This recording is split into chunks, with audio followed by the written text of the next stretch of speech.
কিন্তু কিয়ামত হওয়ার পরে 40,000 বছর শুধু বৃষ্টি হবে।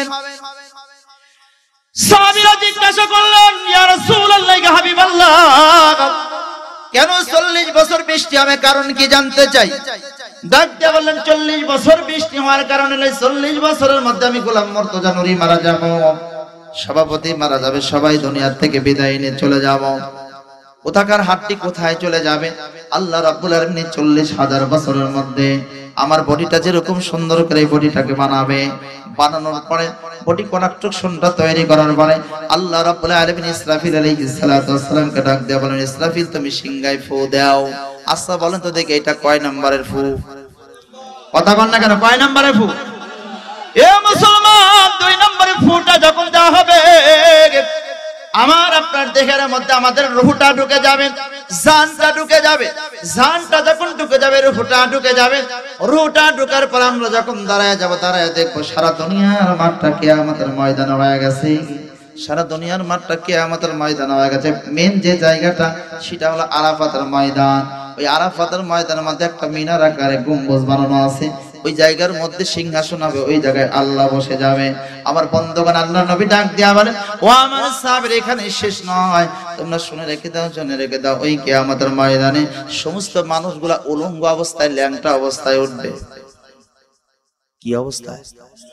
আর একটু জোরে বলেন। শুধুমাত্র কেবলমাত্র 2 জনের শরীরের মধ্যে জামা থাকবে, টুপি থাকবে, পাজামা থাকবে, আর সব মানুষগুলো ল্যাংটা অবস্থায় থাকবে। কয়জন? আরো জোরে। 1 নাম্বার হলো জাতির পিতা ইব্রাহিম আলাইহিস সালাতু ওয়াস সালাম। ইব্রাহিম আলাইহিস সালাতু ওয়াস সালামের শরীরের মধ্যে জুব্বা থাকবে, টুপি থাকবে, আমার বন্ধুগণ আমার পাজামা থাকবে। আর 2 নম্বর যার শরীরের মধ্যে জামা থাকবে, জুব্বা থাকবে, তিনি বলেন আর কেউ নয়, আমাদের নবী, বিশ্ব নবী জনাবে মুহাম্মদ রাসূলুল্লাহ সাল্লাল্লাহু আলাইহি ওয়াসাল্লাম। 2 নম্বর যার শরীরের মধ্যে জুব্বা থাকবে, জামা থাকবে, সে হলো আমাদের নবী। আমার বন্ধুগণ, আমার ভাইরা, সব মানুষগুলো উলঙ্গ অবস্থায় থাকবে। এমন অবস্থা হবে মগজগুলো ভেঙে ভেঙে খুশে খুশে জমিনের মধ্যে পড়তে থাকবে, সবাই নাফসি নাফসি করতে থাকবে।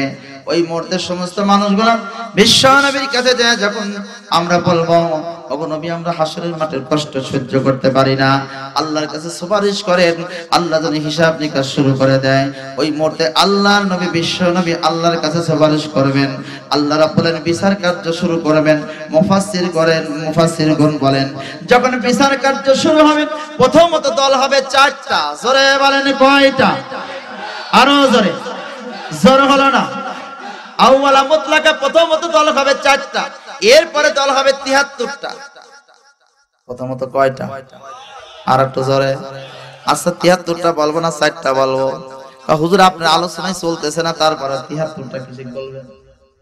আলোচনায় তো ভালো লাগে না, তাই না ভাই? আমার বন্ধুগণ, 4টা। জোরে বলেন, কয়টা? 1 নম্বরের দল হবে বিনা হিসাবে জান্নাতি। সুবহানাল্লাহ কোন? আর একটু জোরে কোন? 2 নম্বরের দল হবে বিনা হিসাবে জাহান্নামী। সুবহানাল্লাহ। এখানেও সুবহানাল্লাহ। 3 নম্বরের দল হবে হিসাব হবে, হিসাব হবে সহজ। 4 নম্বরের দল হবে হিসাব হবে, হিসাব হবে বড় কঠিন। কি কোন? এই 4টা শুনতে রাজি আছে? আমার বন্ধুগণ, সবাই থাকবে না চলে যাবে? কমিটিরদের মনটা খারাপ হয়ে গেছে যে হুজুর কি আলোচনায় ধরলো, গরম আলোচনা করবি, তালিকা ভালো লাগে। কথা কন ঠিক কিনা? কথা কন। ইনশাআল্লাহ এই আলোচনার ভিতরে 4টা পয়েন্টের মধ্যে পাবেন, একটু ধৈর্য ধরেন, নাকি ভাই? আসলে প্রথম থেকেই যদি যাওয়া শুরু করে, তাহলে কি বক্তাদের মন মানসিকতা ভালো থাকে?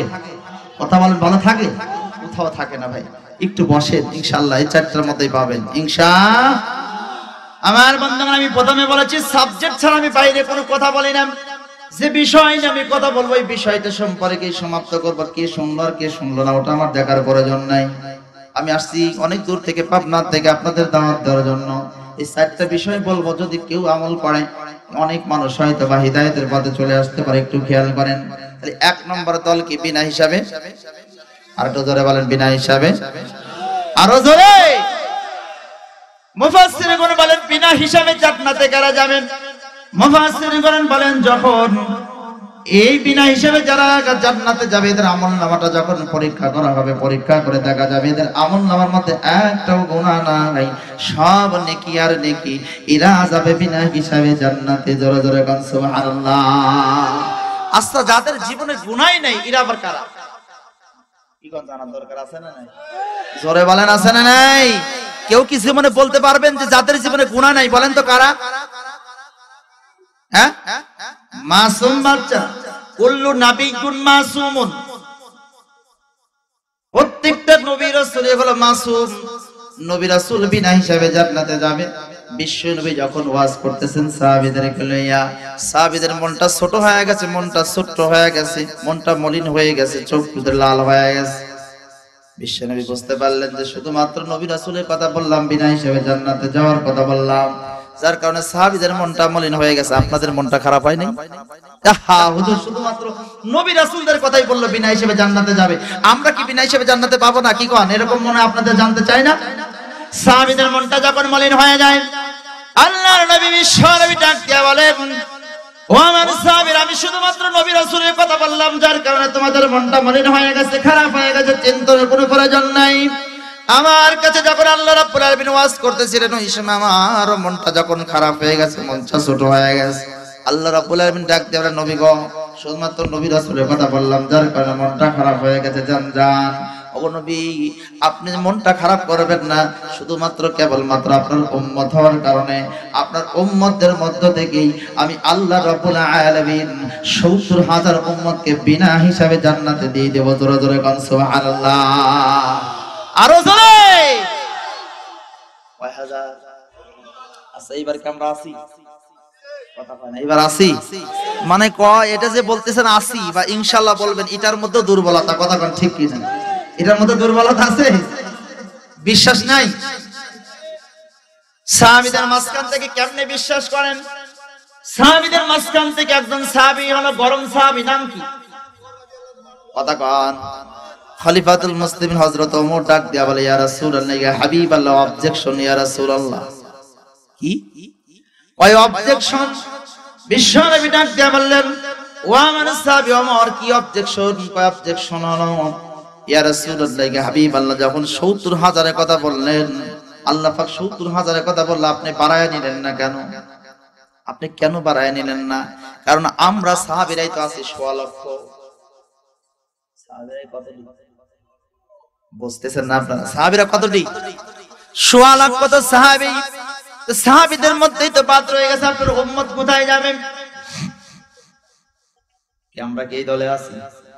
নাই, তাই না ভাই? হিসাব মতো নাই।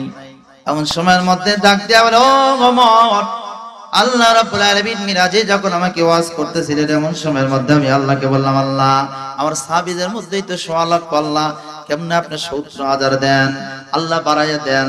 আমি যখন সুপারিশ করলাম, আল্লাহ রাব্বুল আলামিন আমাকে ডাক দিয়া বললেন, ওগো নবী, যান যান, আমি কম করে বললাম, আপনি সুপারিশ করে যাতে বাড়াইয়া নিতে পারেন, যান যান। যেহেতু আপনি সুপারিশ করলেন, সুপারিশ করার কারণে আমি যে ৭০,০০০ উম্মতকে বিনা হিসাবে জান্নাত দিলাম, এই ৭০,০০০-এর প্রত্যেকে এক একজন করে করে একজনই ৭০,০০০ করে জান্নাতে নিয়ে যাবে। জোরে জোরে বলেন আল্লাহু আকবার।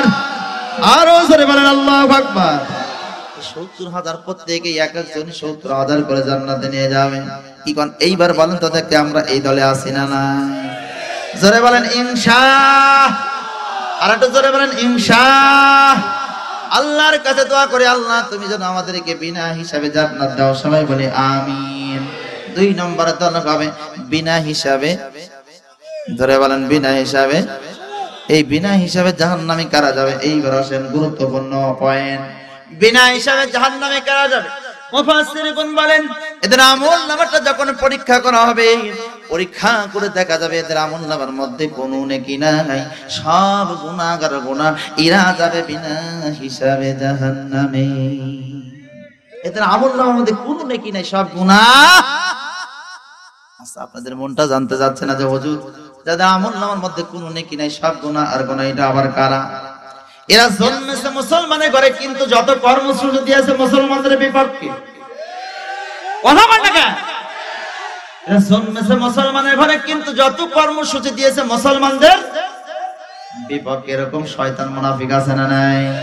আমার বন্ধুগণ, এই যে জ্বলন্ত প্রমাণ, আজকে আমার বন্ধু রবিউল ইসলাম রাজীব 2018 সালে আমার প্রোগ্রাম ঈশ্বরদী লক্ষ্মীকুণ্ডা, পাবনা ঈশ্বরদী লক্ষ্মীকুণ্ডা আমার প্রোগ্রাম। এই যে দেখেন এখানে বসে আছে ওই লক্ষ্মীকুণ্ডা মসজিদের ইমাম, আমাকে দাওয়াত দিয়েছে 21শে নভেম্বর প্রোগ্রাম। আমি গাড়ি নিয়ে আসতেছি, 2000 টাকা দিয়ে গাড়ি ভাড়া করে গাড়ি নিয়ে যখন দাসুরিয়া পর্যন্ত আসলাম, আমাকে ফোন দিয়ে বলতেছে, হুজুর আপনার আসার দরকার নাই। আমি বললাম কেন আসবো না, কারণ আগে বলতেছে আমার এক নেতা বলেছে মাহফিল চলবে না, মাহফিল বন্ধ করে দিতে হবে। পোস্টার দেখার পরে বলেছে কি তাফসীর মাহফিল চলবে। এই দেখেন সামনে কি বলেছিল না, তাফসীর মাহফিল চলবে না, বন্ধ করে দিয়েছে। আমি বললাম যেহেতু টাকাতে গাড়ি ভাড়া করেছি আমি মাহফিলে যাব। শেষ পর্যন্ত গাড়ি নিয়ে যখন মাহফিলে গেলাম, সবাই আকুতি মাকুতি করলো, তারপরে বলে তাফসীর চলবে না, এর থেকে ভালো কিছু করো। আচ্ছা বলেন তো দেখি, এর থেকে ভালো কিছু আর জমিনে কিছু আছে? কথা বলেন আছে? এর থেকে ভালো কিছু আর জমিনের মধ্যে থাকতে পারে না, বা নাই? কথা কোন ঠিক কিনা রে ভাই? আমার বন্ধুগণ, আমার ভাইরা, বিনা হিসাবে জাহান্নামে কারা যাবে আমি আপনাদেরকে দেখায় দিতে চাই। আমার চাটমোহর, পাবনা চাটমোহরে মনমোহন মিষ্টি আছে, ওখান থেকে সারা বাংলাদেশে বিভিন্ন জায়গায় মালাই নিয়ে যায়, রসমালাই। এই মালাই নিয়ে যায়। ওই দাদার সাথে আমার ভালো সম্পর্ক। কয়েকদিন আগে কিন্তু পূজা গেল, কি পূজা নাম জানে না মনে হয়? এই মেহেরপুরের যুবকেরা কোনোদিন মানে পূজায় যায় না।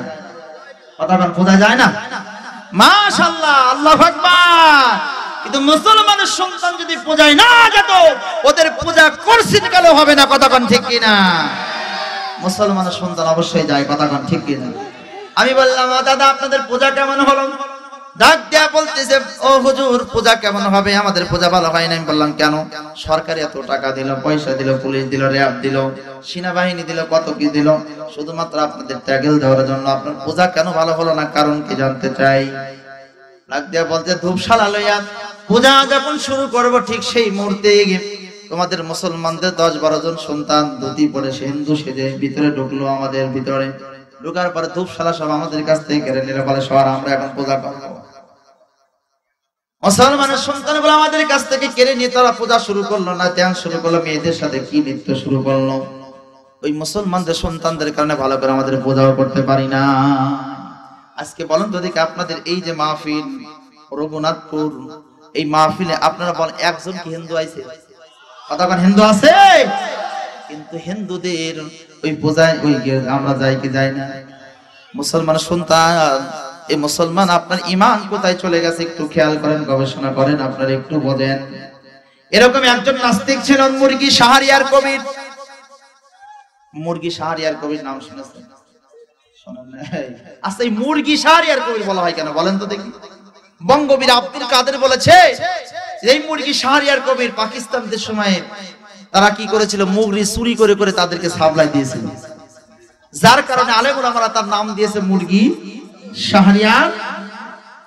এই মুরগি শাহরিয়ার কবির কিছুদিন আগে 71 টিভিতে 2টা বই নিয়ে আসছে। জোরে বলেন কয়টা বই? এর জোরে বলেন না, কয়টা বই? 2টা বই নিয়ে আসছে। একটা বইতে লেখা রয়েছে শরিয়তে ওযু, শরিয়াতে আযান, দন্তন্নতে নামাজ, মতে মসজিদ। দেখার পরে এবার ডাক দেয়া বলতেছে, এই বইগুলো যারা পড়বে সব মৌলবাদী হয়ে যাবে। নাউজুবিল্লাহ কোন। আচ্ছা, শরিয়তে ওযু, শরিয়াতে আযান, মতে মসজিদ, দন্তন্নতে নামাজ, এগুলো শিখলে কি মৌলবাদী হয়? কথা বলেন, মৌলবাদী হয়। আর একটা বইতে লেখা রয়েছে শরিয়তে অজগর। শরিয়তে কি? এজরে কোন শরিয়তে কি? ডতে ডোর, এরপরে দন্তন্নতে নাসানাসি, এরপরে কতে কাছাকাছি আছে না নাই? কথা কোন আছে না নাই? আমার বন্ধুগণ, আমার ভাইরা, আমার একটু গভীরভাবে মনোযোগ দেন। আজ থেকে 20 বছর আগে আমার মুরব্বিরা কত সুন্দর করে কবিতা আকারে পড়েছে। দেখেন, শরিয়তে ওযু করো, নামাজ পড়ো, শরিয়তে ওযু করে জমায় যাও, আল্লাহ ছাড়া কোনো মাবুদ নাই, ওতে ঔষধ খা গাও, আল্লাহ শাফি কাফি বলে। কিন্তু এখন আমরা পড়ায় গাই, দেখবেন ছোট্ট সন্তানদেরকে শরিয়তে অজগর আসছে তেরে। কথা কয় না? শরিয়তে আমটি আমি খাবো পারে, ও কার গাছের আম খাবে? বাপের গাছের খাবে না চেয়ারম্যানের গাছের খাবে? সেটা বলে খাবে কি না বলে খাবে? হারাম হালালের কি না গাই, বালাই না গাই। এই বালাই না শেখার কারণে এই ছেলেটা যখন বড় ধরনের অফিসার হয়, হালাল হারাম না শেখার কারণে ওর কাছে যখন একটা ফাইল যায়, এই কোটি টাকা সারা ফাইলটা সই করে না, কথা কান ঠিক কিনা? যার কারণে বঙ্গবন্ধুর সোনার বাংলা, শহীদ প্রেসিডেন্টের যে কি জাগ্রত বাংলা, আমাদের প্রধানমন্ত্রী শেখ হাসিনার ডিজিটাল বাংলা, আজকে সারা বাংলাদেশে সুদখোর আর ঘুষখোর দিয়ে সারা বাংলাদেশে দুর্নীতি ভরে গেছে, কথা কান ঠিক কিনা? কথা বল না কেন? আবার কবিতা শেখায় হাট্টি মাটিম টিম, তারা মাটি পারে ডিম, তাদের খাড়া দুইটা শিং, কথা কন না কেন? আগাও নাই মাথাও নাই, কথা কন ঠিক কিনা? আবার তারা কবিতা শেখায় আম পাতা জোড়া জোড়া, মারম চাবুক সর বগুড়া, ওরে বাবু সরে দাঁড়া, আসছে আমার পাগলা গোড়া, পাগলা গোড়া কেঁপেছে, চাবুক সোরা মেরেছে। এই যে ছোট্টবেলায় চাবুকের ভয় দেখালো সন্তানকে, চাবুকের ভয় দেখানোর কারণে এই সন্তানটাকে চাবুকের শিক্ষা দেওয়ার কারণে দেখবেন ছোট বাচ্চাদের হাতে চাবুক থাকে কি থাকে না? চাকু থাকে না। মা যদি কিছু বলে তার চাকু দেখায়, বাবা কিছু বললে বাবাকে গাই মারে, কথা কান ঠিক কিনা? দাদা কিছু বললে দাদার চোখটা তুলে নেয়। আমার বন্ধুগণ, শিক্ষাগুলো দিতে হবে। আজকে কোরআনের শিক্ষা দিতে হবে, নবীর আদর্শের শিক্ষা, কথা কান ঠিক কিনা? এই ছেলেগুলাকে ছোট্টবেলায় ওই চাকুর শিক্ষা দেওয়ার কারণে এই ছেলেগুলা যখন কলেজে যায়, আর কলেজে যাইয়া ওই চাকু আর তাদের হাতে ভালো লাগে না, তাদের হাতে একটা জিনিস থাকে, কথা কান ঠিক কিনা? এই ছেলেগুলা যখন ইউনিভার্সিটিতে যায়, ওটাও ভালো লাগে না, তাদের হাতে আরেকটা জিনিস থাকে, সেটা হলো কি, কথা কর। আমার বন্ধুগণ, কোথায় আজকে দেশ চলে গেছে একটু খেয়াল করেন, গভীর ভাবে মনোযোগ দেন। আর এরা আজকে ফতোয়া দিচ্ছে মাদ্রাসায় পড়লে জঙ্গি হয়। আচ্ছা বলেন তো দেখি, মাদ্রাসায় পড়লে কি জঙ্গি হয়? কথা বলেন না কেন? মাদ্রাসায় পড়লে কি জঙ্গি হয়? মাদ্রাসায় পড়লে জঙ্গি হয় না, মাদ্রাসায় পড়লে আল্লাহ ওয়ালা হয়। আমার বন্ধুগণ, কলেজ লেভেলে পড়ে অনেক ভালো আছে, কারণ আমার এলাকায় একটা ছেলে কলেজে পড়েছে, হাই স্কুলে পড়ে এসএসসি পাস করলো, কলেজে পড়ে ইন্টারমিডিয়েট পাস করলো, এরপরে কিছুদিন মাদ্রাসা গাইতে সে কি করলো, সময় লাগানোর পরে এই ছেলেটা কোরআন শিখেছে, এত সুন্দর আজান দেয়, সব সময় পাগড়ি মাথায় দিয়ে থাকে, টুপি মাথায় দিয়ে থাকে। এই ছেলেগুলা, আমার বন্ধুগণ, এই ছেলেটাকে আমি দেখি পাড়া 10-15 জন যুবককে একত্রিত করে তারা কোরআন শিক্ষা দিতেছে। ওই ছেলেটাই আবার মাগরিবের পরে, ইশারের পরে, ফরজ নামাজের পরে, ফজরের পরে আবার কি করে কোরআন শিক্ষা দিচ্ছে। আসলে কলেজে পড়ে কিন্তু সবাই খারাপ হয় না, কথা কন খারাপ হয়? কলেজে কিন্তু, কলেজ আর মাদ্রাসায় পার্থক্য আছে না নাই? কথা কন আছে না নাই? আমার বন্ধুগণ, আমি আলেম পরীক্ষা দিয়েছি সিরাজগঞ্জ আলিয়া থেকে। রবিবারে আমার পরীক্ষা, শনিবারে চলে গেলাম, ভোরের ট্রেনে যাইয়া সিরাজগঞ্জ নামলাম, ম্যাচ ঠিক করলাম। আমার ম্যাচে যে রুমমেট, তার মুখে ছোট ছোট দাড়ি। আল্লাহর রহমতে ছোট্টবেলা থেকে আমি মুসলমানি না নেওয়ার আগে আমার বাবা টেনে মসজিদে নামাজ পড়ানোর তাগিদ দিয়েছিল, যার কারণে ছোটবেলা থেকে কোনোদিন এই মুখে কোনোদিন আমি খোর লাগাই নাই, দাড়ি চাষি নাই। আমার বন্ধুগণ, আমার ভাইরা, আমার মুখে ছোট ছোট আলেম পরীক্ষা যখন দিই, তখন ছোট ছোট দাড়ি। আমাকে ওই রুমমেট দিল, ওই দাড়িওয়ালা দেখে ওই রুমমেটের সাথে আমাকে ওই রুমমেটে থাকতে দিল, রুমে থাকলাম। 10-15 দিন যখন পার হলো, 10-15 দিন পরে দেখি কলেজ লেভেলে যে ভাইগুলো আছে, বড় ভাই, প্রতিদিন রাত 12টা বাজলেই বলে চল যাই মুনাজাতে যাই। কোথায় যাবে? আমার কথা কি বুঝতে কষ্ট হচ্ছে? কোথায় যাবে? মুনাজাতে যাই। প্রতিদিন যখন মুনাজাতের কথা বলে, আমি বড় ভাইদেরকে ডাকতে বললাম, বড় ভাই আপনারা কোন মুনাজাতে যান যে মুনাজাতে হুজুরেরা যাইতে পারে না? আমাদের রাত নিয়ে চলেন, আমরাও যাব। ভাই না, তোমাদের দুইজনকে ওই মুনাজাতে নেওয়া যাবে না। আমি বললাম, কোন মুনাজাত যে মুনাজাতে হুজুরেরা যাইতে পারে না, আবার কোন মুনাজাত? আচ্ছা বলেন তো দেখি, এমন কোন মুনাজাত আছে? কথা কর না কেন ভাই? এরকম কোন মুনাজাত আছে যে হুজুররা না গেলে মুনাজাত হয়, দোয়া হয়? এ ভাই, আপনারা কোন মুনাজাতে যান যে মুনাজাতে হুজুরেরা যাইতে পারে না? বলে না, তোমাদেরকে নেওয়া যাবে না। রুমের মধ্যে গেলাম, আমার রুমমেট আমাকে ডাক দেয়া বলতেছে, ও নুরি ভাই, ছোটবেলা থেকে আমার বাবা আমাকে নুরি বলে ডাকতো, যার কারণে গোলাম মুর্তজা নুরি হয়ে গেছে। আমার বন্ধুগণ, আমার ভাইরা, আমাকে বলতেছে, নুরি ভাই জানেন ওরা কোন মুনাজাতে যায়? আমি বললাম, জানলে তো তাহলে যাইতেই চাইতাম না। কোন মুনাজাতে যায় জানি না, বলে দেখতে চান? বললাম হ্যাঁ দেখতে চাই। কয় চলেন যাই। এবার ওই 3তলা বিল্ডিং এর উপরে একটা রুম আছে, এই রুমের কাছে নিয়ে গেল, জানালা দিয়ে ঢুকছি, বেরে দেখি এই কর্নারে একজন, এখানে একজন, ওই কর্নারে একজন, এই কর্নারে একজন, 4 জন 4 কর্নারে এরকম করে দাঁড়ায় বসে গেছে। আর একজন বলতে 18, আর একজন বলতে 19, আরেকজন বলতেছে 80, আরেকজন বলছে 20, ও বলতেছে 80, আরেকজন বলতে 21, কয় 5। এর নাম কি? এজরা বলেন এর নাম কি? এই যে এত সুন্দর করে ধরেছে, এটার নাম দিয়েছে মুনাজাত। নাউজুবিল্লাহ বললেন না? আর একটা জোরে। আর এরাই আজকে ফতোয়া দিচ্ছে মাদ্রাসায় পড়লে জঙ্গি হয়, মাদ্রাসায় পড়লে জঙ্গি হয় না, মাদ্রাসায় পড়লে আল্লাহ হয়, মাদ্রাসায় পড়লে আল্লাহর নৈকট্য হাসিল করে, আল্লাহর ওলি পরিণত হয়। কথা কোন ঠিক কিনা? তাকবীর, নারায়ে তাকবীর। ইসলামের শত্রুরা হুঁশিয়ার, সাবধান।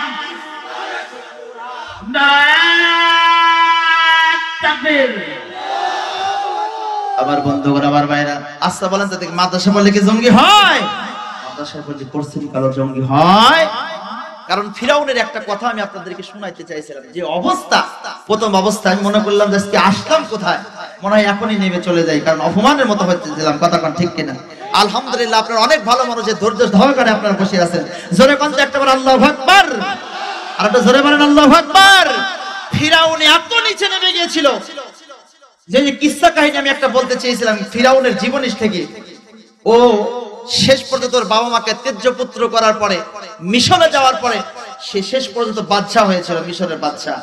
বাদশা ক্ষান্ত হয় নাই, সে কি করলো, একদিনে 60,000 মানুষকে, মুসলমানকে হত্যা করলো। কয় হাজারকে? 60,000 মুসলমানকে হত্যা করেও ক্ষান্ত হয় নাই। মুসা নবী যখন তাকে দাওয়াত দিল কালেমার, সে দাওয়াত গ্রহণ করলো না, তাই সে আরো কি করলো, সৈন্যগণ নিয়ে ধাওয়া করেছিল। আর ধাওয়া করার পরে সেই লোহিত সাগরের পারে যখন গেল, আল্লাহ রাব্বুল আলামিন মুসাকে বলল, কি করো, লাঠি দিয়ে কি করো, আঘাত করো। আঘাত করার পরে বিশাল একটা রাস্তা হয়ে গেছিল। কথা কোন ঠিক কিনা? আমার বন্ধুগণ, আমার ভাইরা আমার, শেষ পর্যন্ত সে কি করেছিল, খুদাই দাবি করেছিল। জোরে বলেন, কি দাবি করেছিল? আরো জোরে। খুদাই যখন দাবি করলো, আল্লাহ রাব্বুল আলামিন সাইজ করে নাই। কথা কন না কেন? এই খুদাই যখন দাবি করেছিল, খুদাই দাবি করার আগে পিছনে যার সবচেয়ে বড় ভূমিকা ছিল, এই টাক হামান। এই টাক হামান বুদ্ধি দিয়ে দিয়ে শেষ পর্যন্ত খুদাই যখন দাবি করলো, বলে না আমি খুদাই দাবি করতে চাই। আমার বন্ধুগণ, আমার ভাইরা আমার, শেষ পর্যন্ত হামান ডাক দিয়ে বলল যে 20 বছর আমাকে টাইম দিতে হবে। কয় বছর? আর একটু জোরে বলেন, কয় বছর? 20 বছর টাইম দিতে হবে। 20 বছরের মধ্যে তুমি যাতে খোদাই দাবি করতে পারো, 20 বছরের মধ্যে এরকম একটা পরিবেশ তৈরি করে দিও। কয় 20 বছরের কাজ কি? কয় প্রথম 10 বছরের কাজ হলো যে মুসার এখনো কিতাবগুলো আছে, এই কিতাবের লেখাপড়াগুলো আছে, এই কিতাবের লেখাপড়া প্রথম 10 বছরের মধ্যে তুলে দিতে হবে। কথা বোঝেন নাই? মুসার যে কিতাব আছে, কিতাবের লেখাপড়াগুলো তুলে দিতে হবে। আর দ্বিতীয় 10 বছরের কাজ হলো, এই মুসার কিতাবের এখনো আলেম অনেক আছে, এই আলেমদেরকে ধরে ধরে ফাঁসি দিতে হবে, এদেরকে ধরে ধরে যাবজ্জীবন জেলে দিতে হবে। কথা কয়? এই সূত্র, এই ষড়যন্ত্র তো আজকের থেকে নয়, সেই ফিরাউনের সময় থেকে এই ষড়যন্ত্র হয়ে আসতেছে। কথা কন ঠিক কিনা? জোরে বলেন, কথা কন ঠিক কিনা? এই আলেম ওলামাদেরকে ধরে নির্যাতন করা, এই নির্যাতন আজকের কি? কথা বলেন আজকের? আল কোরআনের ওই সৈনিককে, আল কোরআনের ওই সৈনিককে পাঠিয়ে দিও না ভাই।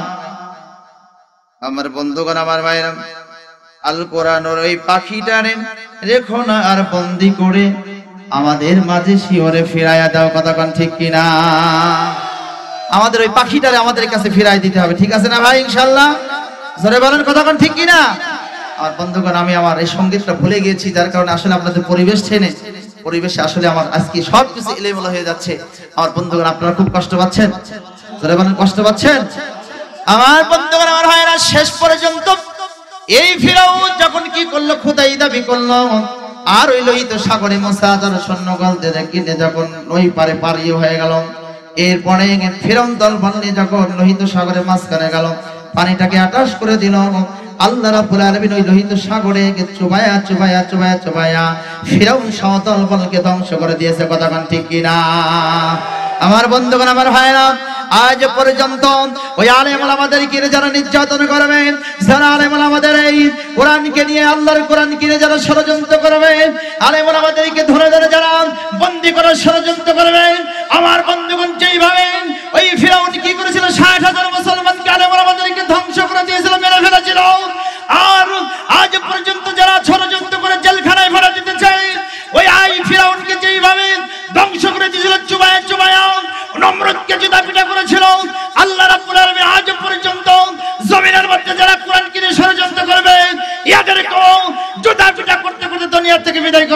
ঠিক কিনা? নারায়ে তাকবীর, নারায়ে তাকবীর। ইসলামের শত্রুরা, আলেম ওলামার শত্রুরা, ইসলামের শত্রুরা, নারায়ে তাকবীর। আমার বন্ধুগণ, আমি জানি সবার কাছে ভালো লাগে না কোরআনের কথা, কথাগণ ঠিক কিনা? কারণ ডাক্তারের কাছে গেলে ডাক্তার কি ধরে ইনজেকশন দেয়? কথাগণ ইনজেকশন দেয়? আগে কোথায় ফেটে গেছে, কেটে গেছে, এইগুলো আগে পরিষ্কার করে, কথাগণ ঠিক কিনা? এই জন্য চরিত্র যার যেমন, কোরআন শুনতেও তার কাছে লাগে। কারণ বেগুন, আলু আর ইলিশ মাছ এর থেকে মজাদার খাবার আছে? কথাগণ এর থেকে মজাদার খাবার আছে? কিন্তু সবাই কি এটা পছন্দ করে? যাদের অ্যালার্জি আছে তারা বেগুন খাইলে পারে চুলকায়, কথাগণ ঠিক কিনা? ভাজি খাইলেও চুলকায়, কথাগণ ঠিক কিনা? ভর্তা খাইলেও চুলকায়, কথাগণ ঠিক কিনা? আমার বন্ধুগণ ঝোল খাইলেও চুলকায়, কথাগণ ঠিক কিনা? এমন একটা পর্যায়ে আসে যে বেগুন দেখলেই ওদের চুলকানো শুরু হয়, কথাগণ ঠিক কিনা? জোরে কোন, কথাগণ ঠিক কিনা? আমার বন্ধুগণ, আমার ভাইরা, আমার আজকে কোরআনের মাহফিলগুলোকে বন্ধ করে দেওয়া হচ্ছে। সারা বাংলাদেশের বিভিন্ন জায়গায় আজকে কোরআনের মাহফিল বন্ধ, কথাগণ ঠিক কিনা? আমারও এই মাসেই 4টা প্রোগ্রাম বাতিল হয়েছে। এই ডিসেম্বর মাসে 4টা প্রোগ্রাম বাতিল হয়েছে, তার বড় বড় প্রোগ্রাম। আমার বন্ধুগণ, আমার ভাইরা, এই মাহফিলগুলোকে বন্ধ করে ষড়যন্ত্র করতেছে আসলেই প্রধানমন্ত্রীকে নয়। প্রধানমন্ত্রীকে আমরা ধন্যবাদ জানাই, কিন্তু যারা চামচা আছে, এই চামচাগুলা যারা কি করতে, কোরআনের বিরোধিতা করতেছে, তাদেরকে আল্লাহ রাব্বুল আলামিন ধরে ধরে কাল কিয়ামতের ময়দানে জাহান্নামের মধ্যে নিক্ষেপ করবে, কথাগণ ঠিক কিনা? আমার বন্ধুগণ, আমার ভাইরা, আমরা প্রধানমন্ত্রীকে ধন্যবাদ জানাই। এত করোনার মধ্যেও কিন্তু ইনশাআল্লাহ কোরআন মাহফিল চলতেছে, কথাগণ ঠিক কিনা? কোরআনের মাহফিল চলবে ইনশাআল্লাহ। আর একটু জোরে বলেন ইনশাআল্লাহ। আল্লাহ কি কবুল করুক, সবাই বলে আমিন। বন্ধুগণ, আমার ভাইরা, আমার শেষ পর্যন্ত যে পরিণত হয়েছিল ফিরাউনের, আমি এই কথাটুকু বলবো নাকি ইনশাআল্লাহ? আমার যে আলোচনা করতেছিলাম ওখানেই যাই নাকি ভাই? আমি জানি আপনাদের বিরক্ত লাগতেছে, তাই না ভাই? আমার বন্ধুগণ, এই জন্য আমি বলতেছিলাম চরিত্র যার যেমন, আলোচনা শুনতেও তার কাছে লাগে তেমন, কথাগণ ঠিক কিনা? কোরআনের মাহফিল গুলা কাজ 144 জারি হয়, কথাগণ ঠিক কিনা? কিন্তু যাত্রার প্যান্ডেলে একটা মেয়ের শরীরের মধ্যে সুতার কাপড় থাকে না, ওখানে 144 জারি হয় না। 144 জারি হয় কোথায়? কোরআনের মাহফিল যেটায়, কথাগণ ঠিক কিনা?